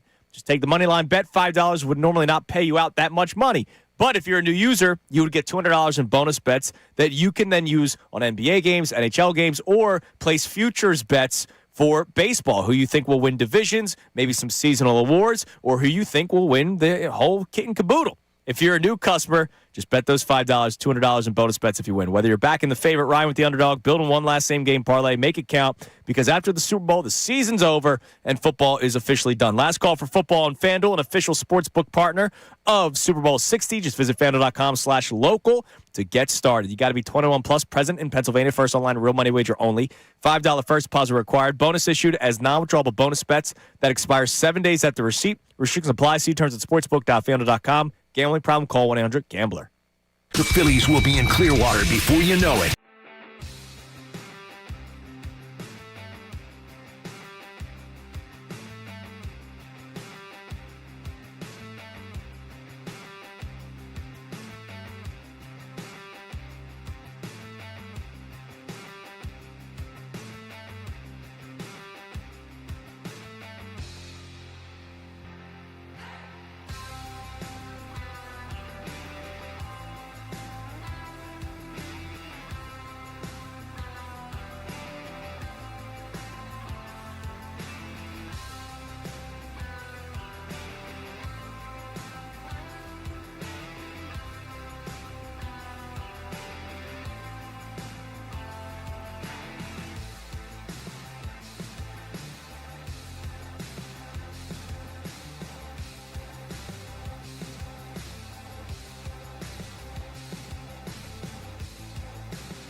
97.5, The Fanatic. Before we get our Reynolds wrap back out, pretty big update in the Eastern Conference. Late last night, Crispy Haynes, who does a tremendous job covering the NBA, he was kind of the guy that was... Chris Haynes, eh? What? It's all right. Well, I'll tell you off air. He hates. We hate. Little sports hate. But he does a great job. He does a great job. He's a talented writer. Yeah, he was very talented. He worked under Woj for a long time. Very talented. He's now the senior NBA insider for NBA on Prime. Very talented writer. And he was doing his nightly show, and literally in the middle of the stand-up, right? Like the camera's on him. It's him and Robin Lopez and then the host of the show. I don't know her name. All of a sudden he goes, "Oh my God, I just got a text." Jason Tatum is apparently not so quick to try to come back this year. And he apparently Tatum, I didn't even see this. He went on The Pivot, which is Ryan Clark's podcast. Okay. And talked about how, look, I'm watching the team play really, really well. They found a way to make it work without me. If I come in late in the season, I could mess that up. Okay. It's not him not believing in himself. It's right. Joe Mazzulla, the head coach of the Celtics, found a way to make this work. If I come in, my game does not work with what they're doing this year. So now you're kind of scrapping everything that got you to the 3 seed in a year where a lot of people thought you were going to be a play-in team. It's actually kind of interesting because that's great. A great teammate thought. It's selflessness. Very selfless thought, but at the same time, you're like, oh, if you can play, you can play. You make that team better. And now, ever since that podcast, I saw Ramona put out a report that maybe Tatum's not come back. And Chris Haynes, literally live on the show yesterday, goes, yeah, I'm hearing that Jason Tatum may not be so quick to come back. Let the Achilles fully heal. Don't rush anything. You don't want to rush it, or it could be it could be disastrous. Right. But it's really interesting because normally you would hear that about a team that's struggling, right? It's like, all right, well, then let's not even bring them back. They're playing very well, but the thought is, could I mess that up? And it's from the player himself. Right. He's like, should I do that? Right. Or would I mess up what they're doing, what they're building right now? It's really interesting. So, look, the Celtics are still a good basketball team this year, clearly. But if they don't have one of their, like literally their best player return, what would that mean come playoff time? It's something to just keep an eye on. I'm telling you, that'd be a difficult waters to navigate. Absolutely. Because they got to get him in the mix, right? If one of the greatest players in the game wants to be back, you have to get him in. You got to get him in the mix. But he doesn't know if he wants to. But if he doesn't want to, you can't be. I'd say, you're going to do it. You're getting paid. You're part of the team. It's interesting. If you're ready to go, what's the holdup? So, Andrew, we'll play it for you. Did you hear Shefty yesterday? It was brought to my attention later in the day. Yeah. This was Adam Schefter at the end when we were saying goodbye and said, hey, hopefully next week we know who the next OC is. And then he said this. And maybe it'll be even more than that by next week. What are you hinting at? Maybe it'll be even more than discussion than an offensive coordinator. We'll see. And then people wonder, how did you not get an answer out of him? He wasn't going to say anything, guys. Before I give you some of the theories, and we've gone logical and tinfoil. Yes. What do you think could potentially be it? What's a theory on your mind? Well, it was certainly vague, and he left the door open for everyone who heard that their imaginations to run wild. And based off of some of the comments that I saw on the video, I mean, I chuckled at a lot of them. I think everybody. What did you chuckle at the most? I chuckled at the Vic Fangio, the Nick Sirianni. Yeah. Fangio retiring. Sirianni, there was a guy that literally said he is clearly alluding to Nick Sirianni getting fired. And I go, what? First off, clearly alluding. How did you get that out of that? I laughed at that as well. Look, it was vague commentary from Adam Schefter. And so to go from that, what he said, to go to be able to decipher that and interpret it as that is absolutely hilarious to me. My favorite one, Sirianni and A.J. Brown traded to the Raiders for Max Crosby, and then the Eagles hire either Sean McDermott or John Gruden to be the head coach. Yeah, and then they're going to beatbox God Bless America on week 1. I mean, come on. Okay. What are we doing? Did you I believe that the the stadium is a really logical connecting of the dots timeline and option. What do you think? Yeah, no, if there was something to glean from that, that would make some sense, right? I mean, I think that would be the most logical. I heard, John, I heard you talking about that, and I thought that was a really measured and pointed remarks by you. Again, there wasn't a lot to go off of. You can go a million different ways from that, but he certainly, dropped an Easter egg on his way out. Here's one other to the stadium announcement thing. I did not do this research, and I want to thank a friend of mine in the media industry who did the research, who is going to potentially write something on it. Okay. But they shared it with me. That 4 different stadiums have been announced between championship games and Super Bowls. So so when you look at the timeline, there have been 4 different stadiums since 2000 that teams have announced new stadium builds between 2000 and 2026 have been announced during the time frame of championship games to Super Bowl. And the NFL likes exactly. So our man Mopar yesterday was like, they're not going to do anything with in Super Bowl week. Super Bowl week's next week. The NFL wants content right now. And they do want content. Because there's nothing going on. And by the way, Shedeur Sanders being named a Pro Bowler is not content for them. And Matthew Stafford was traded between the Super Bowl, between the championship games and the Super Bowl. I spoke incorrectly yesterday, so I want to correct myself on that. It can be agreed upon, just not official. It can be agreed upon, but not the trade isn't official till March. Yep. That trade occurred between the championship games and the Super Bowl. Everybody knew it. The NFL has no problem. They're not like other sports that are like, don't do anything to upstage the baseball all-star game or whatever. Look, they might not want to do it Friday going into the Super Bowl No, weekend, there's a difference. They don't want to overshadow it like that. Yeah. This week and early parts of next week, they'll like it. There's only so much Seahawks-Patriots content they can do. All right, coming up next, updates on the Pro Football Hall of Fame. Is change coming? Got to get Andrew's thoughts on the debacle that was the NFL Hall of Fame voting. And some people in this room are celebrating that someone didn't have an incredible personal moment. It is Kincade Salciunas, 97.5 The Fanatic. Now on 97.5 The Fanatic Sports Update. Eagles are conducting second interviews. I'm Sean Rodman, and the Eagles are, according to Adam Schefter, they are conducting second interviews with a couple of guys, including Sean Mannion, Packers quarterbacks coach, and Colts offensive coordinator Jim Bob Cooter. The Flyers goalie Dan Vladar returned from the injury reserve last night, and was not enough for the Flyers as they lost 5-3 to the Blue Jackets. Flyers are back in action in Boston. You can listen to the game tonight on our sister station 93.3 WMMR. Puck drops at 7. Sixers are back in action tonight, hosting the Knicks. The Kings, I should say. Joel Embiid and Paul George are both probable. Quentin Grimes is listed as questionable for tonight.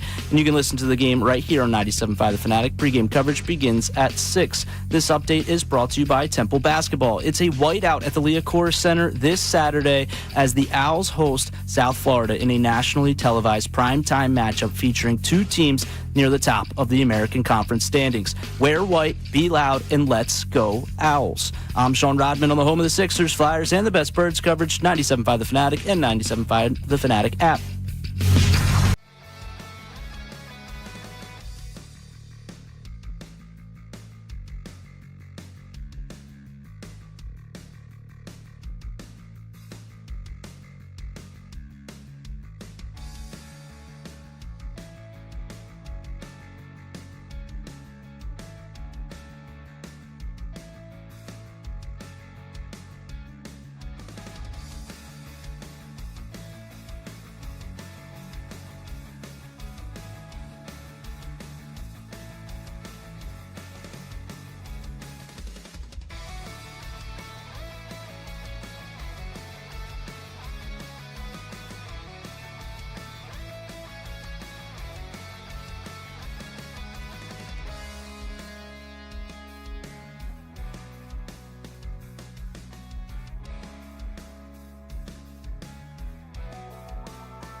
some reason, trust this Washington college guy to produce. Charity comes in many forms. Kincade Salciunas is back from the break. I wonder what they're going to get into. Earlier today on Kincade Salciunas. What does Shefty know? What is it that he knows that he's just not telling us yet? Or maybe he's trying to just gather more information to be able to confirm whatever the report is. We all had the same thought. It made SportsCenter. It made late and early SportsCenter. It made NFL Live. It made NFL Network. It was all over the place yesterday. And for NFL Network to be mentioning something that Adam Schefter mentioned was enough. Right. And it was a throwaway line at the end that he tried sneaking in. And we brought it to attention, and then it went from there. Do you think he was going to give the answer? I will give you the explanation, and I can give you an explanation. The explanation is this, is that Adam knows a lot of stuff. And Adam has a lot of sources. He has arguably the best sources in the NFL. That is how you get paid $8.2 million a year to do what you do. He was the one that dropped the nugget. So he did it. Nobody's So fault. there you go. He was the one that said it. No, nobody said, hey, will there be any other information next week? He Absolutely. said it himself. No, Nick Sirianni is not going to step down. I would say it's more likely that Sirianni got fired, and I told you yesterday I believe there's a 0% chance of that happening. And we say that. You know why it's not happening? Why? $19.5 million. Yeah. Because if Nick Sirianni quits, he leaves $19.5 million guaranteed on the table. Now back to the show. Yeah, the reason why you heard us talking about this Sirianni stepping down thing, one of the responses I got, it's obvious. Philly media once again showing how awful they are at anything that isn't rage bait.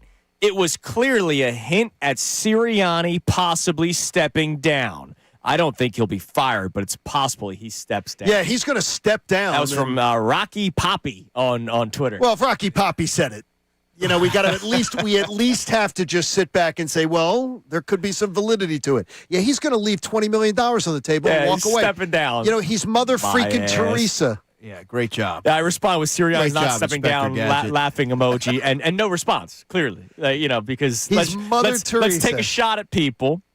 Yes. Say something completely ridiculous. Well, he checks off all the social media boxes. And then not respond Well, when, you know what, though? He probably responded on his third account.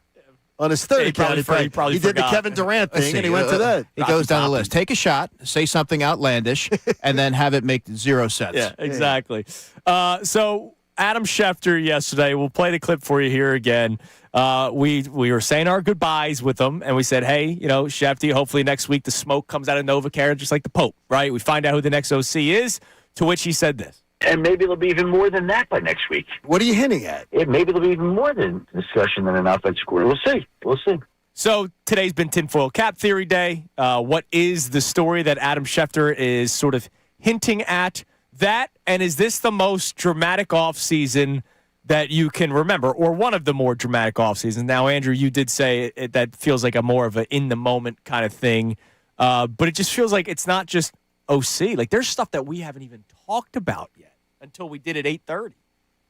Yeah, for me, it still feels like it's in the moment because it's too early to really see how things are going to unfold. We haven't gotten to the combine yet or anything like that, but there are more questions that I have in terms of how they're going to fill out the roster. How are they going to make some of these tough decisions and bringing back some of these key members who have played a lot of meaningful snaps for this team? And I think that is where I have a big question, but that's not every team faces that. So I don't necessarily view that as, you know, through the lens of just the Eagles are dealing with these problems.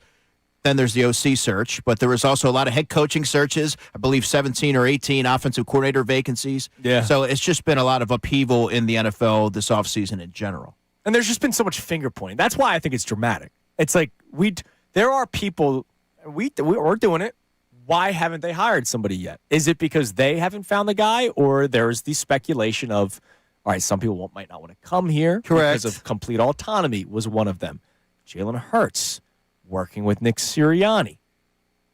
I don't totally believe it, but people have thrown out the egg throwing reason why. I mean, it probably is part of it, but a little bit further down the list than some of the other things that you brought up. Two teenagers on Instagram but are doing that. There have been, how about this? I know Eagles player documented. I know Eagles staff that have had their cars stolen in the past 12 months. We know A.J. Brown. Yeah, We that's know, right. And I That's know an right. Eagles staffer that had a car stolen. So that would be far more deterrent to me. Yeah, but it's than two disgusting. stupid idiots. It's disgusting behavior. And what I would say is criticism is warranted, of course. It but is. There's times where it borders on abuse and bullying, and that's where there's no place for that. That is not normal behavior. Right. And Andrew, you brought up a lot more prevalent, a lot more, they're going to be a little higher on the list. Yeah. But the market is going to be a factor for some coaches. That's the reality of it. And it may be item number 78. It may be, you know what I mean? But it is, Hey, you know me. I'm a big T-chart guy. Pros, cons. And that that would go down on the cons, right? It would. And you're right. It is just two teenagers. But here's the deal. It was targeted. Like, yes. A.J. Brown's car getting stolen could have happened to any of us. It could have. The staffer's car getting stolen could have happened to any of us. It could, but that is to me. Kevin Patullo's house got egged because it's Kevin Patullo. There are people who do not want to take jobs in Detroit. No, I got you. Yeah, because totally fair. of living in Detroit. Yeah. There are jobs there are things that are far more that people don't want to. I would love to in the NBA. They always talk about it. Well, where do people want to go play? Miami. There are things that are so far above on the list of people choosing jobs than worrying about two stupid teenagers on the internet. But that is always going to be looked at and say, look, if you have a family, you don't want your family dealing with that. No, you don't even want absolutely that not. to be a potential, especially if you have a young family. If they're going to be criticized, coaches know that comes with the territory. But when you're dealing with the family, you're talking about vandalism, and you're making it unsafe, that's where it crosses the line. And yes, it was just a handful of knuckleheads, but it happened. But it did happen. It happened, right? Like, look, we've talked about this before from a player standpoint. Steven Nelson, remember the cornerback, played 1 year with the Eagles. He did a podcast, straight up said, like, I not can't, for me. I can't play there. He said, I'm not ripping the fans. It's just that is not my kind of place. I actually appreciated the honesty instead of just like being like, oh, they're knuckle draggers out there. Like, no, he was just like, yeah, look, that's an intense place to play. Not for me. Jason Kelce, as we know, has talked about how much he does love playing here. He does love the intensity of Philadelphia. It's just not for everybody. And when you see stories like that. But Jason Kelce also married to a Delco girl. That helps. Married into a Delco family, understands you get indoctrinated into it. My wife from Jamaica, from an island, marries into a Delco Philly family. So she understands, she learns to understand what this area is about. Some people don't. They come here and they stay for 2 or 3 years, and it's just not for them. And nobody should be offended by it. And I think what the passion that the city brings makes this job unique. Because if you thrive, you'll never have to buy a beer in this city. You'll always be beloved. But think about the other side of things, the manacle side, where if you're perceived to be an issue for your favorite football team and you feel you have the right to vandalize or do things like that, I mean, that is just insane to even think that that's acceptable. I mean, it's just terrible. It's disgusting behavior. Because why? Because you feel that he was culprit number one for hindering your favorite football team? I mean, come on. Yeah. Use some sense and realize I'd more that smack their parents. Realize that these are human beings. Yeah. I'd more smack their parents that they're out at 2 a.m. on Instagram doing that. Yeah. The parents are idiots. Probably. Was it a weeknight too? It was a Tuesday night or something. It might have been during a break, though. Was it a I don't know what it was, but I think it was still. after the Black Friday game. Yeah, so it was probably during a break. Yeah. All right, Andrew, this will be the toughest question that will ever be asked of you. What? On 97.5 The Fanatic. Huh, my favorite color? Or? Is Bill Belichick a Hall of Famer? Of course. It shouldn't even be up for debate. Isn't that amazing? So yesterday we talked about it a lot because it was a Wednesday, you know, we get to spread our wings a little bit more. There's no game to react to. Right. And that story of Bill Belichick not getting inducted in the Hall of Fame, it breaks the barrier of local radio. That is a national storyline. And as John pointed out, 99.3%? It was 99.37% or something. They do a Twitter algorithm on how many positive versus negative responses on stories. And in the first 3 hours, it was all positive towards Bill Belichick, who honestly is an unlikable figure in professional sports. You know what? Maybe the voters were trying to get the country together because the Unify everybody. The country is so separated over the politics and all kinds of stuff. That could be. Maybe those 12 brave voters said, you know what? You know how we can unify the front? We can keep Bill Belichick out of the Hall of Fame. You may have just cracked the code. I'm on this. They're selfless. Baby. They're so selfless. And you know what's as great is? There's a couple of the writers have come out and they've written, here's my column on why I didn't elect it. One of the guys, I read his column and I said, okay, this is not a self-serving column. What was the reasoning? Do you know? His reasoning was that the three guys who were on the veterans list, that he voted for the three most senior guys on the veterans list that he felt were going to deserve to be in. He said Belichick's going to get in. And he felt enough other people were voting for Belichick that they'd get in. So he said, I want to make sure they get in because names recycle on all the time. And if these guys don't get on now, I don't think they're ever going to get in. You know what? That's a very good story to write when the entire world was looking for 12 people that didn't vote for Bill Belichick. Just saying. No. The names that he chose, it's very easy to say he didn't come up with that reasoning in retrospect. The names that he chose are the three most senior guys, so his rationale was not – he clearly voted for the three most senior guys. Okay. He gave his rationale. His vote should be taken away from him. Because if he voted for any of those three guys to be in a Hall of Fame ahead of Bill Belichick, Pop-Up should be put in a home. A place for mom. So the Hall of Fame, the Pro Football Hall of Fame, had to release a statement because of the uproar of people that were like, what the hell was this? The Pro Football Hall of Fame understands and respects the passionate reaction of many fans, media members, and enshrines of the Hall itself in light of published reports regarding the voting results for the class of 2026. It's that very passion that propels the game. The Hall also respects the members of the selection committee when they follow the selection process bylaws. It is an honor to serve as a selector. Each year, the Hall reviews the selection process and the composition of the 50-person selection committee. If it is determined that any member or members violated the selection process bylaws, they understand action will be taken.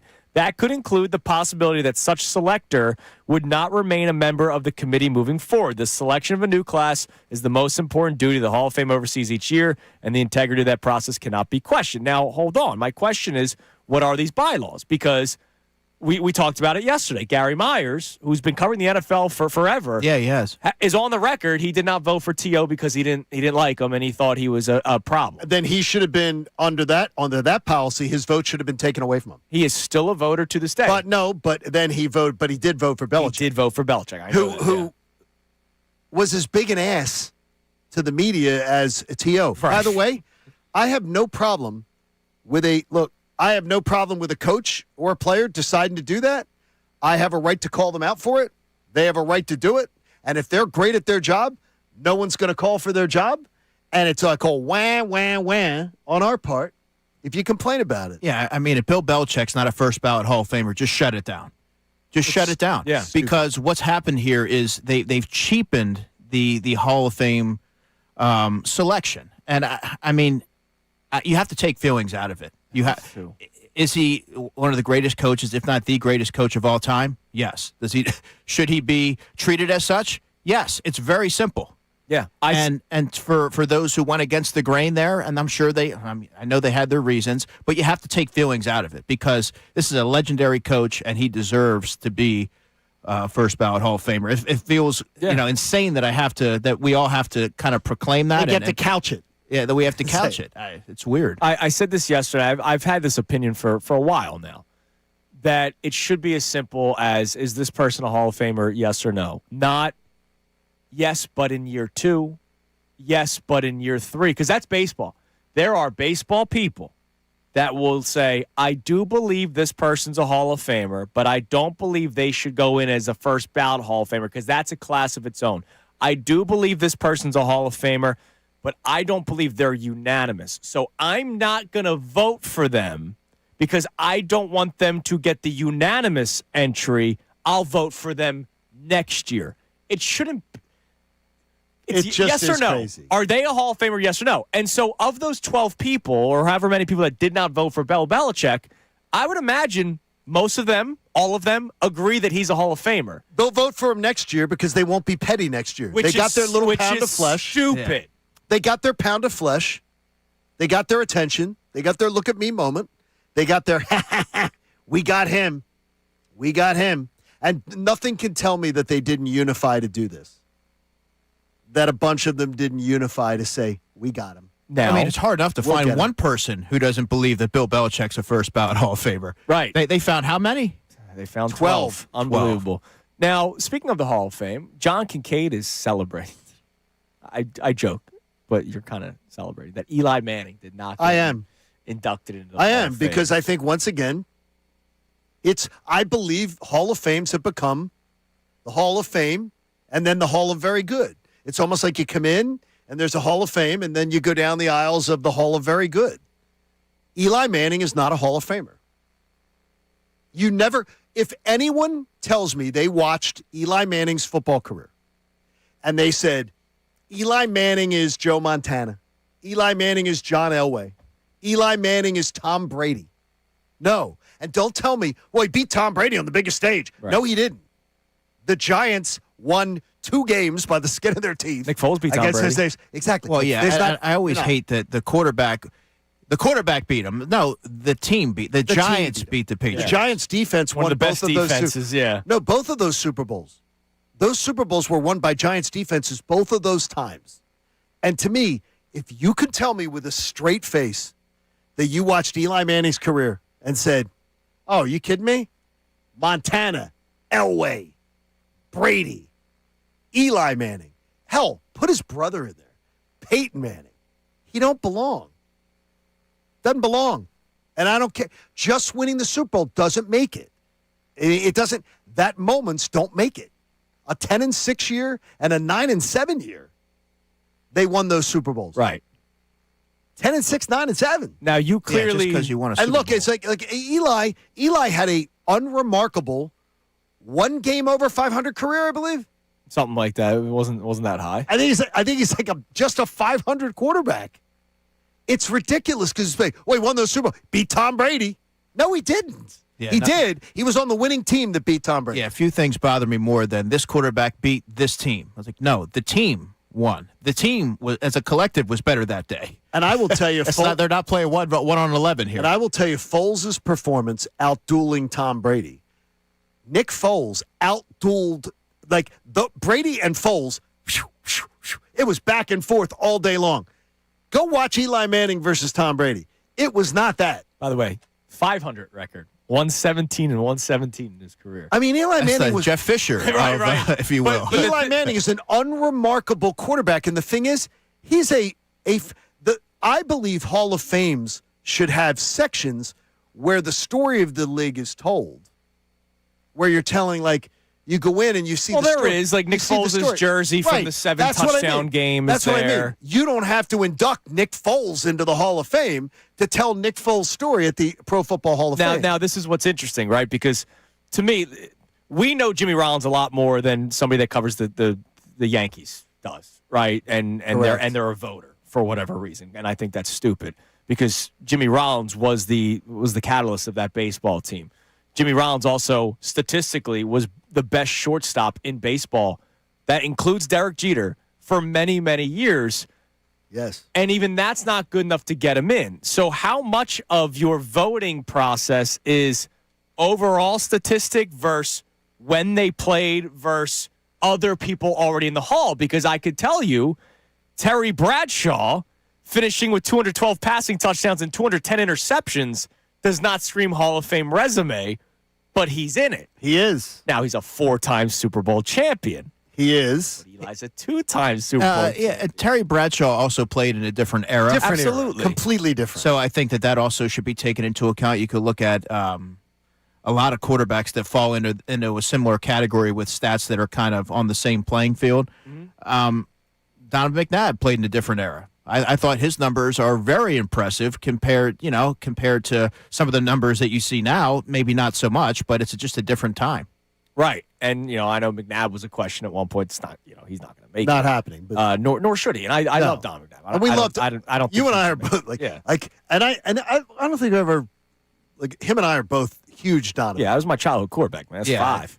Donovan McNabb, I thought, was highly impressive and had played a huge part of that successful era of Andy Reid football and bringing the Eagles back to prominence. I still, for some reason, don't get the sense that he gets enough respect in this city for what he did, but I think that's criminal. I do. Can I say, this is going to be controversial, that if Donovan McNabb played in this era of Eagles football, this Eagles football era would be better?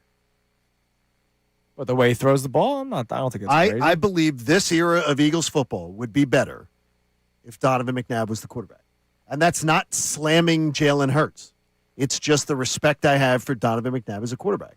And his ability to uplift the players around him. Yes. Aside from that year that he had T.O., Donovan made the offense work with whoever it was, whether it was Chad Lewis, James Thrash, Todd Pinkston, Donovan McNabb with these weapons. Nay Brown. Are you kidding me? Brown. Yeah, there you go. I'm impressed that you said that. Damn right, bro. Damian Douglas. Yeah. Look at the group that Allen Iverson You had dragged. Antonio Freeman for a minute, right? The group that Allen Iverson dragged to the Number NBA 86. Finals is sort of like Donovan McNabb was dragging some Dante Stallworth, rec league guys. Right? Was there a that crossover? was some McNabb, and it was a crossover. But then he got hurt that year, and that was Jeff Garcia. That's right. I actually asked Marty Morningweg when I did an interview with him last week about the Jeff Garcia era there. In 06. Merry Christmas, Philadelphia. That's right. Yeah. That's awesome, man. All right, coming up next, are there other players like that are on the fence? Could there be some Phillies that are currently getting recognition that are on the fence? We'll discuss that coming up next. We'll check the text line on all of our topics. It's been a fun day today here on Kincade Salciunas. Andrew with us for the remainder of the show, 97.5 The Fanatic. Now on 97.5 The Fanatic Sports Update. Eagles are narrowing down its search for an offensive coordinator. I'm Sean Rodman, and the Eagles reportedly held second interviews with Packers quarterbacks coach Sean Mannion and Colts offensive coordinator Jim Bob Cooter. ESPN's Adam Schefter joined us yesterday morning, and before signing off, left us a little tease. And maybe it'll be even more than that by next week. What are you hinting at? Maybe it'll be even more than discussion than an offensive coordinator. We'll see. We'll keep you updated on any news that breaks regarding the offense coordinator and whatever Adam Schefter could be alluding to. The Flyers goalie Dan Vladar returned from injury reserve last night, but it was not enough in the Flyers' 5-3 loss to the Blue Jackets. Flyers are back in action tonight in Boston. You can listen to the game on our sister station, 93.3 WMMR. Puck drop is at 7. The Sixers are back in action tonight as well, hosting the Kings. Joel Embiid and Paul George are both probable. Quentin Grimes is listed as questionable for tonight. You can listen to the game right here on The Fanatic, 97.5. Pre-game coverage begins at 6. This update is brought to you by King's Hawaiian Sliders. Nothing brings friends and family together on game day like delicious King's Hawaiian Sliders. Bring them to the big game table and be the real MVP. Football and King's irresistible Hawaiian Sliders. There's nothing like it. I'm Sean Rodman on the home of the Sixers, Flyers, and the best Birds coverage, 97.5 The Fanatic and 97.5 The Fanatic app.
to more Kincade and Salciunas before I change my mind.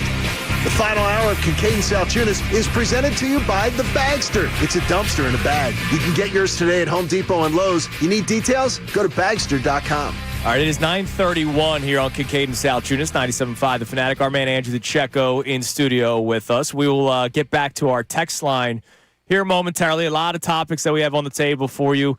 Mainly, the Eagles' discussion has been about the dramatic offseason. Is this one of the more dramatic offseasons of memory? And Adam Schefter left us with the cliffhanger yesterday. So we're putting our Reynolds wrap on our head and trying to figure out just what Adam Schefter was trying to say. But Sixers stuff, a lot of people for the first time not trying to trade for the big-name player after Giannis was announced that by Shams yesterday that he would welcome a change of scenery. And for the first time in a long time, I did not see Sixers fans rush to Twitter to say, here's how the Sixers should try to trade him. And then the Justin Crawford angle we discussed, are the Phillies potentially setting him up for disaster? Not that they're doing it on purpose, but they did not have an offseason that people loved. They do not have an outfield that people love. I am in favor of him playing every day and going through the growing pains. I am in favor. I don't believe he's the savior of the 2026 Phillies. And yet there are people on social media that have said to us, why are you so upset about the outfield Justin Crawford's playing? And I'm worried that there are some fans that are going to have way too high expectations for a kid. And if it comes out the gate pretty slowly, how harsh will people get? You got to be patient with this one. You got to be patient with Justin Crawford. 610-632-0975. That's the number to climb in. Sean, hit us with a couple of text messages. And then we'll talk about the other members of the Hall of Very Good that are Philadelphia related. All right, first up, let's check in with the Sixers conversation. Star hunting does not work anymore in the NBA. The model for success in today's NBA is to be young, athletic, and hungry. Most of the NBA's biggest stars take too many nights off already. I'm a hard no on Giannis. His calf is a problem, and he does not immediately move the needle. Now, look, Giannis can still win basketball games, right? Of course. Like, if he goes When to he plays. if he goes to Miami, that is a good move for a team like Miami that has nothing right now, right? Like, the Miami have the Heat culture. That's it. So And they do, by the way. Right. I understand what the texts are saying, like, hey, star hunting isn't the way. It might not be the way here when you already have a roster and you're building something. Whereas the Heat, all right, we need something in Miami. And Giannis would actually make a lot of sense for them because they need spark in Miami. Yeah. Well, too, is it tells you, though, is very much like we're talking about this story with the Eagles looking for coaches. That Heat culture, and part of the draw is Miami, too. Yeah. But that Heat That certainly culture helps. drags in players want to be there and want to be a part of it.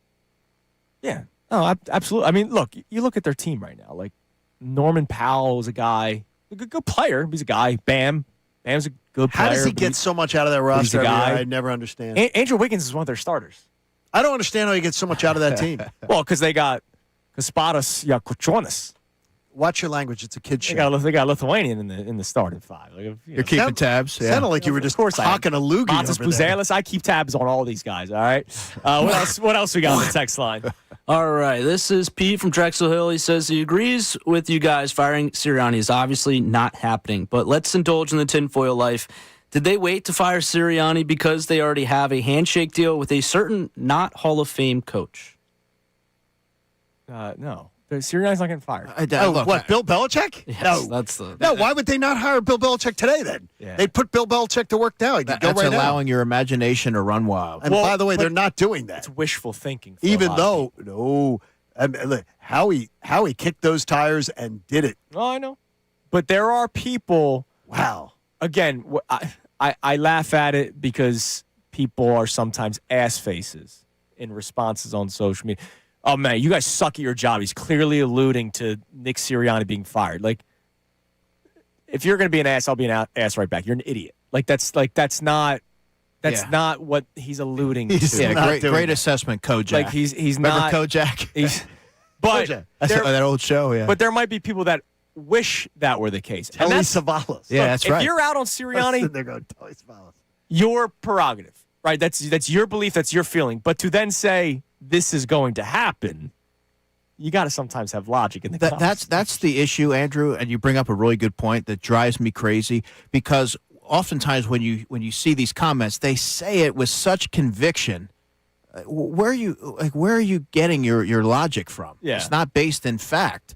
No, it's just saying something. But they convey it like it's based in fact. I always ask people, and I ask a few people on our Instagram. I'll try to interact with the Instagram people, especially ones who are nice.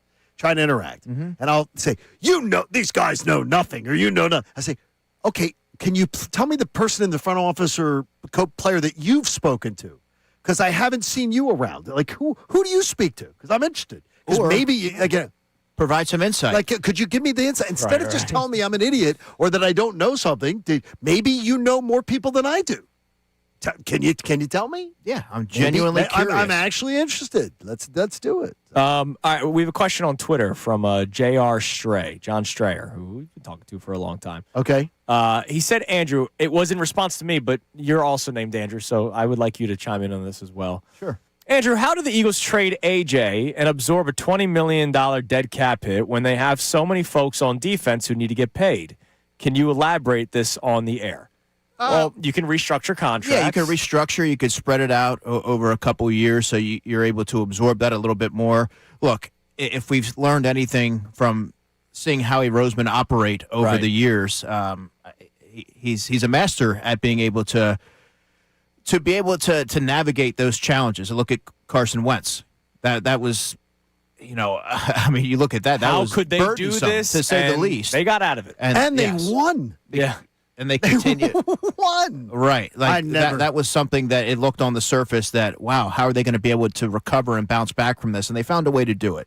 So it's not unfathomable or inconceivable that could happen. You could find different ways to massage it and extend it over a couple of periods so you're not just absorbing it all in one shot. People get very scared about dead cap. Uh-huh. And we find out that sometimes it's very Well, the credit card comes due. Yeah, eventually. And there's a lot of dead cap money coming due. Eventually. No, it comes due. Somebody else's problem. You keep kicking it down the road. It's somebody else's problem. It's like the national debt. Every party tells you when they're getting elected, we're going to take care of the national debt. Yeah. And then they never do. Yeah, because 4 years isn't enough. Yeah, because they don't take care of national debt. They just keep kicking it down the can. All right. We talked about Eli not getting into the Hall of Fame, and if he does, John would call it the Hall of Very Good. Are there other members in Philadelphia sports that have since retired or maybe are on the tail end of their careers or are already on ballots where you would look at it that way? We talked about this last week. I don't see Cole Hamels as a Hall of Famer at all. I don't either. No, nor do I. But his first year on the ballot got great responses by people. These are writers. Great response. I was shocked. It tells me he's going to the Hall of Fame. It does. I love Cole Hamels. I'm going to tell you, I love, and again, this is not going to be popular. I love Chase Utley. Love Chase Utley. Loved watching him play. But if you told me one day that Chase Utley's going to be in Cooperstown and Jimmy Rollins isn't, I'm going to say, that's preposterous. Because we know more about the team than that's other people preposterous. do. But Jimmy has to be in there first. I would agree. If one of them's going, if Chase goes and Jimmy doesn't go, to me, it's a farce. But I told you there is advanced metrics. Oh, I don't want to hear about this. I don't want to hear what Melvin Belvin figured out on a spreadsheet. Watch the damn games. Yes. I mean, seriously, watch the damn games. He's the leading hit. He has the most hits in a franchise's history. Yeah. Go look at franchises around Major League Baseball. How many franchise leaders in hits are not in the Hall of Fame? Jimmy Rollins is the franchise leader in hits for the Phillies, an organization that's been around since 1883. Yeah. Enough said. And if anybody watched Chase and Jimmy play and is saying, yeah, it was Chase. Well, Chase has a WAR of 20 points higher. Stop at the WAR. Career WAR of 20 points higher. That's great. Thank you. I dropped this on John the other day. We were talking about jersey retirements. Oh, my God. I was like, you just wait till the Embiid story comes up. Oh, my gosh. Because that's going to be a discussion at one point. Of course. He's one of the greatest Sixers of all time. One of the greatest Sixers to watch of all time.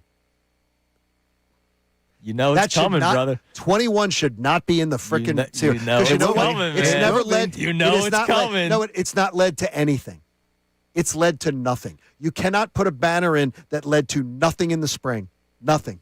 Cannot do it. Be prepared, brother. Cannot do it. I'm just telling you, be prepared. That's a joke. It's gonna. That's a joke. Are there other players that come to your mind of Hall of Very Good?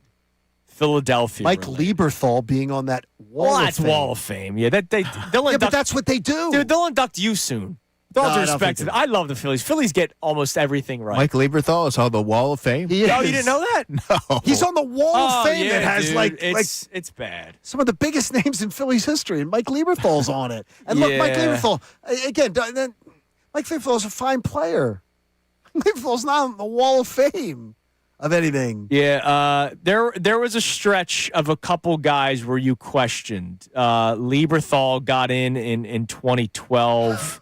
Look, Andrew didn't even know this was going on. Ron Reed, which I know people. I that, watched him play quite a bit, Mike Lieberthal. He's a solid player. He's a solid player. solid player, Ron yes. Reed was a big part of the. He was of the 80 team. but bullpen like. It wasn't Brad Lidge. No. You know what I mean? Like, there was a stretch of guys getting inducted into the Wall of Fame where it was like, who else wants to? Like, there has to be a distinction. Yeah. Oh my gosh, it's like you could have a wall, and then you could have like a half wall. Yeah. Like, like in some of the houses, like where the kitchen and the dining room separated by a half wall. One of my dad's favorite players of all time. Who? Is Manny Trio. Manny Trio. My mom loved Manny. When Manny Number 9. When Manny was inducted into the Phillies Wall of Fame, my dad bought tickets because he wanted to be there, and that's beautiful. It's over the top. Wall of Fame. No. You It's know like what I mean? Like, No. It's a stretch. and here's the thing: he won on the 80 team, so I think that's a big thing. I think it's but who was on the 80 Phillies, who was on the 08 Phillies. Let's induct them. Okay. Again, now you just did this on purpose just to piss me off. Hell yeah. To retire a jersey, there has to be postseason success. There has to be. Well, 2026 NBA playoffs wide open Eastern Conference. No. Why not Okay. now, Oh, Johnny? no. Let's hope. Why not now? They'll retire Embiid's How about jersey this? number. I am Absolutely. I am open to revisiting the topic when we see postseason success. You just wait, You're baby. just, I you just swear to wait. you, Oh man, Joe. all you process spankers, And you know I'll be at the are just like I will buy tickets to the game when his jersey gets retired. all you cosplayers. Just like I was at his first game ever, that block on Russell Westbrook. I was there, Johnny. I fell in love that day. here's the problem, Get John a ticket, too, for that night. Here's the problem, though. He may pull a hamstring, and then they have to reschedule the game. He may take a load management night the night they decide to retire the jersey. But it will happen. Oh, geez, no way. Relative Time Works on YouTube. Trio was an important cog for the Phils in that era. He was Yes, a cog. but He his- wasn't one of the his top. cog. He wasn't Wall one of the top Fame. 4 cogs. Right, his cog Wall of Fame. Seriously, come on. The But I was Hall of Watered Down. But I was happy for my dad. He got to experience Why that did day. you do this to me? Coming up I next. love watching John get all Why'd bent you out of do shape. this to I me? love it. I got 2 Coming- classes to teach Hey, today. let's continue this. Why not? We'll discuss Throw more another coming up name out next. there. I want to see John Also, blow a gasket. was it real or was it fake? It's Kincade and Salciunas, 97.5, The Fanatic.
Right here on 97.5 The Fanatic.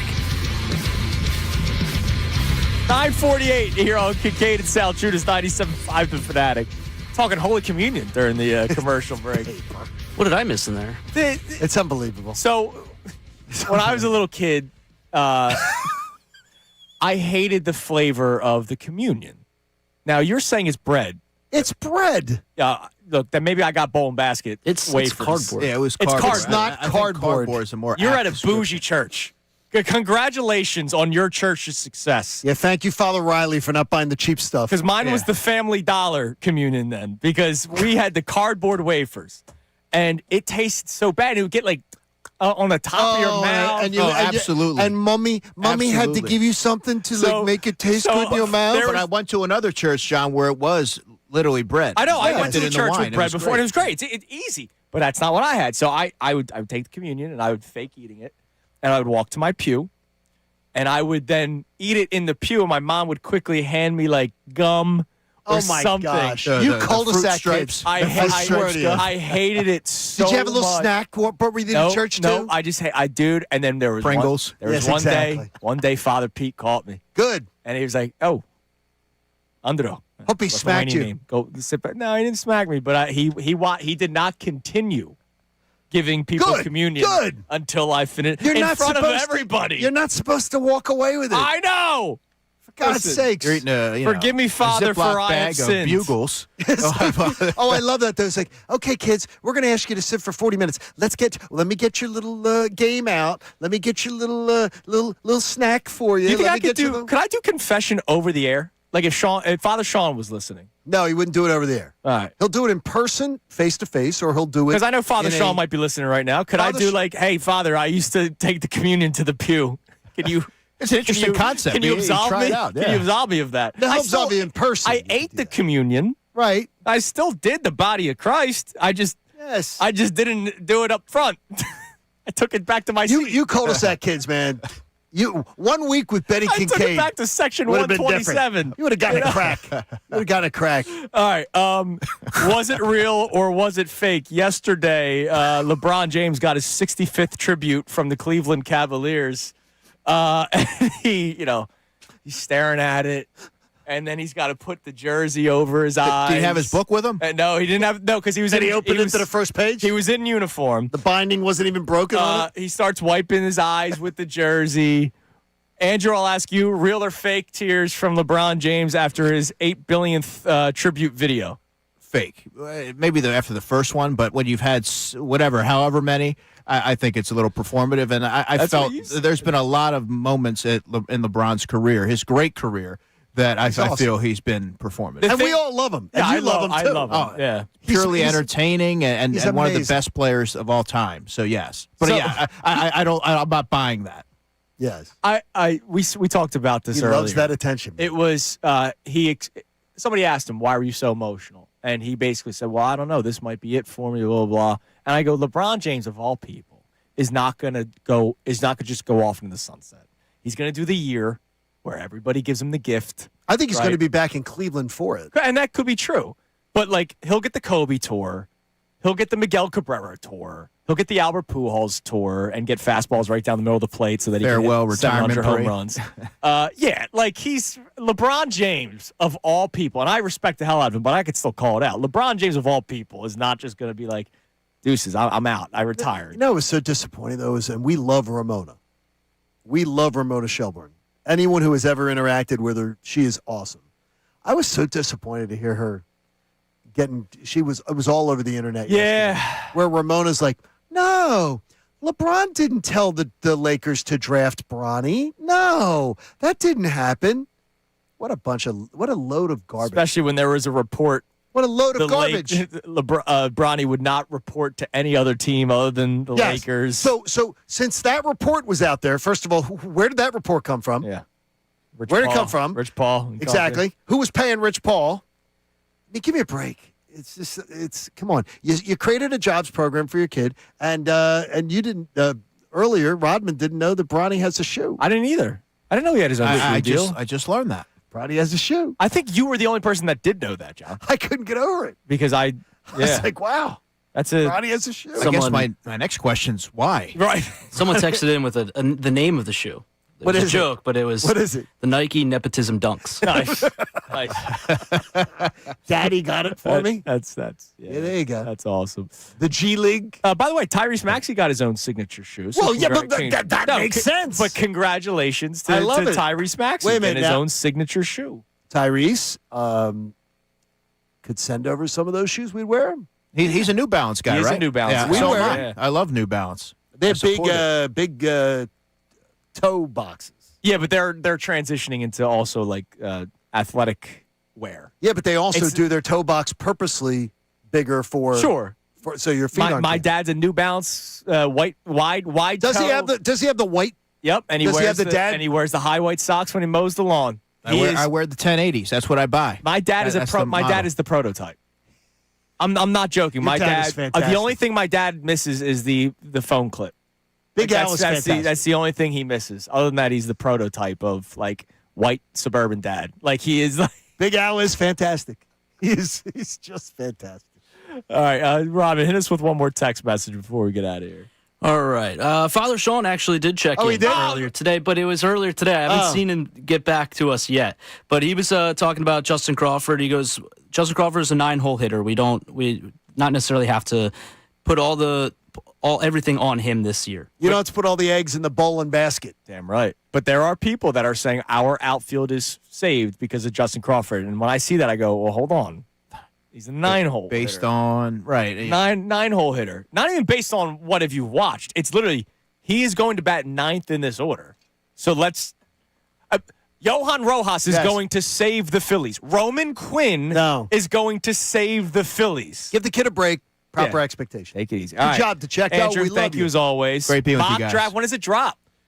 This afternoon. All right. We'll be Yeah, watching. I'm going to work on that. then. Right after 1.0. General Hospital. Oh, dude, I love it. Can't wait. Everybody have a great rest of your day. Middays with Marks is next. Johnny Marks, of course, back in the saddle. He did return yesterday. We get John Marks coming up next. Everybody have a great rest of your day. We'll talk to you tomorrow here on The Fanatic.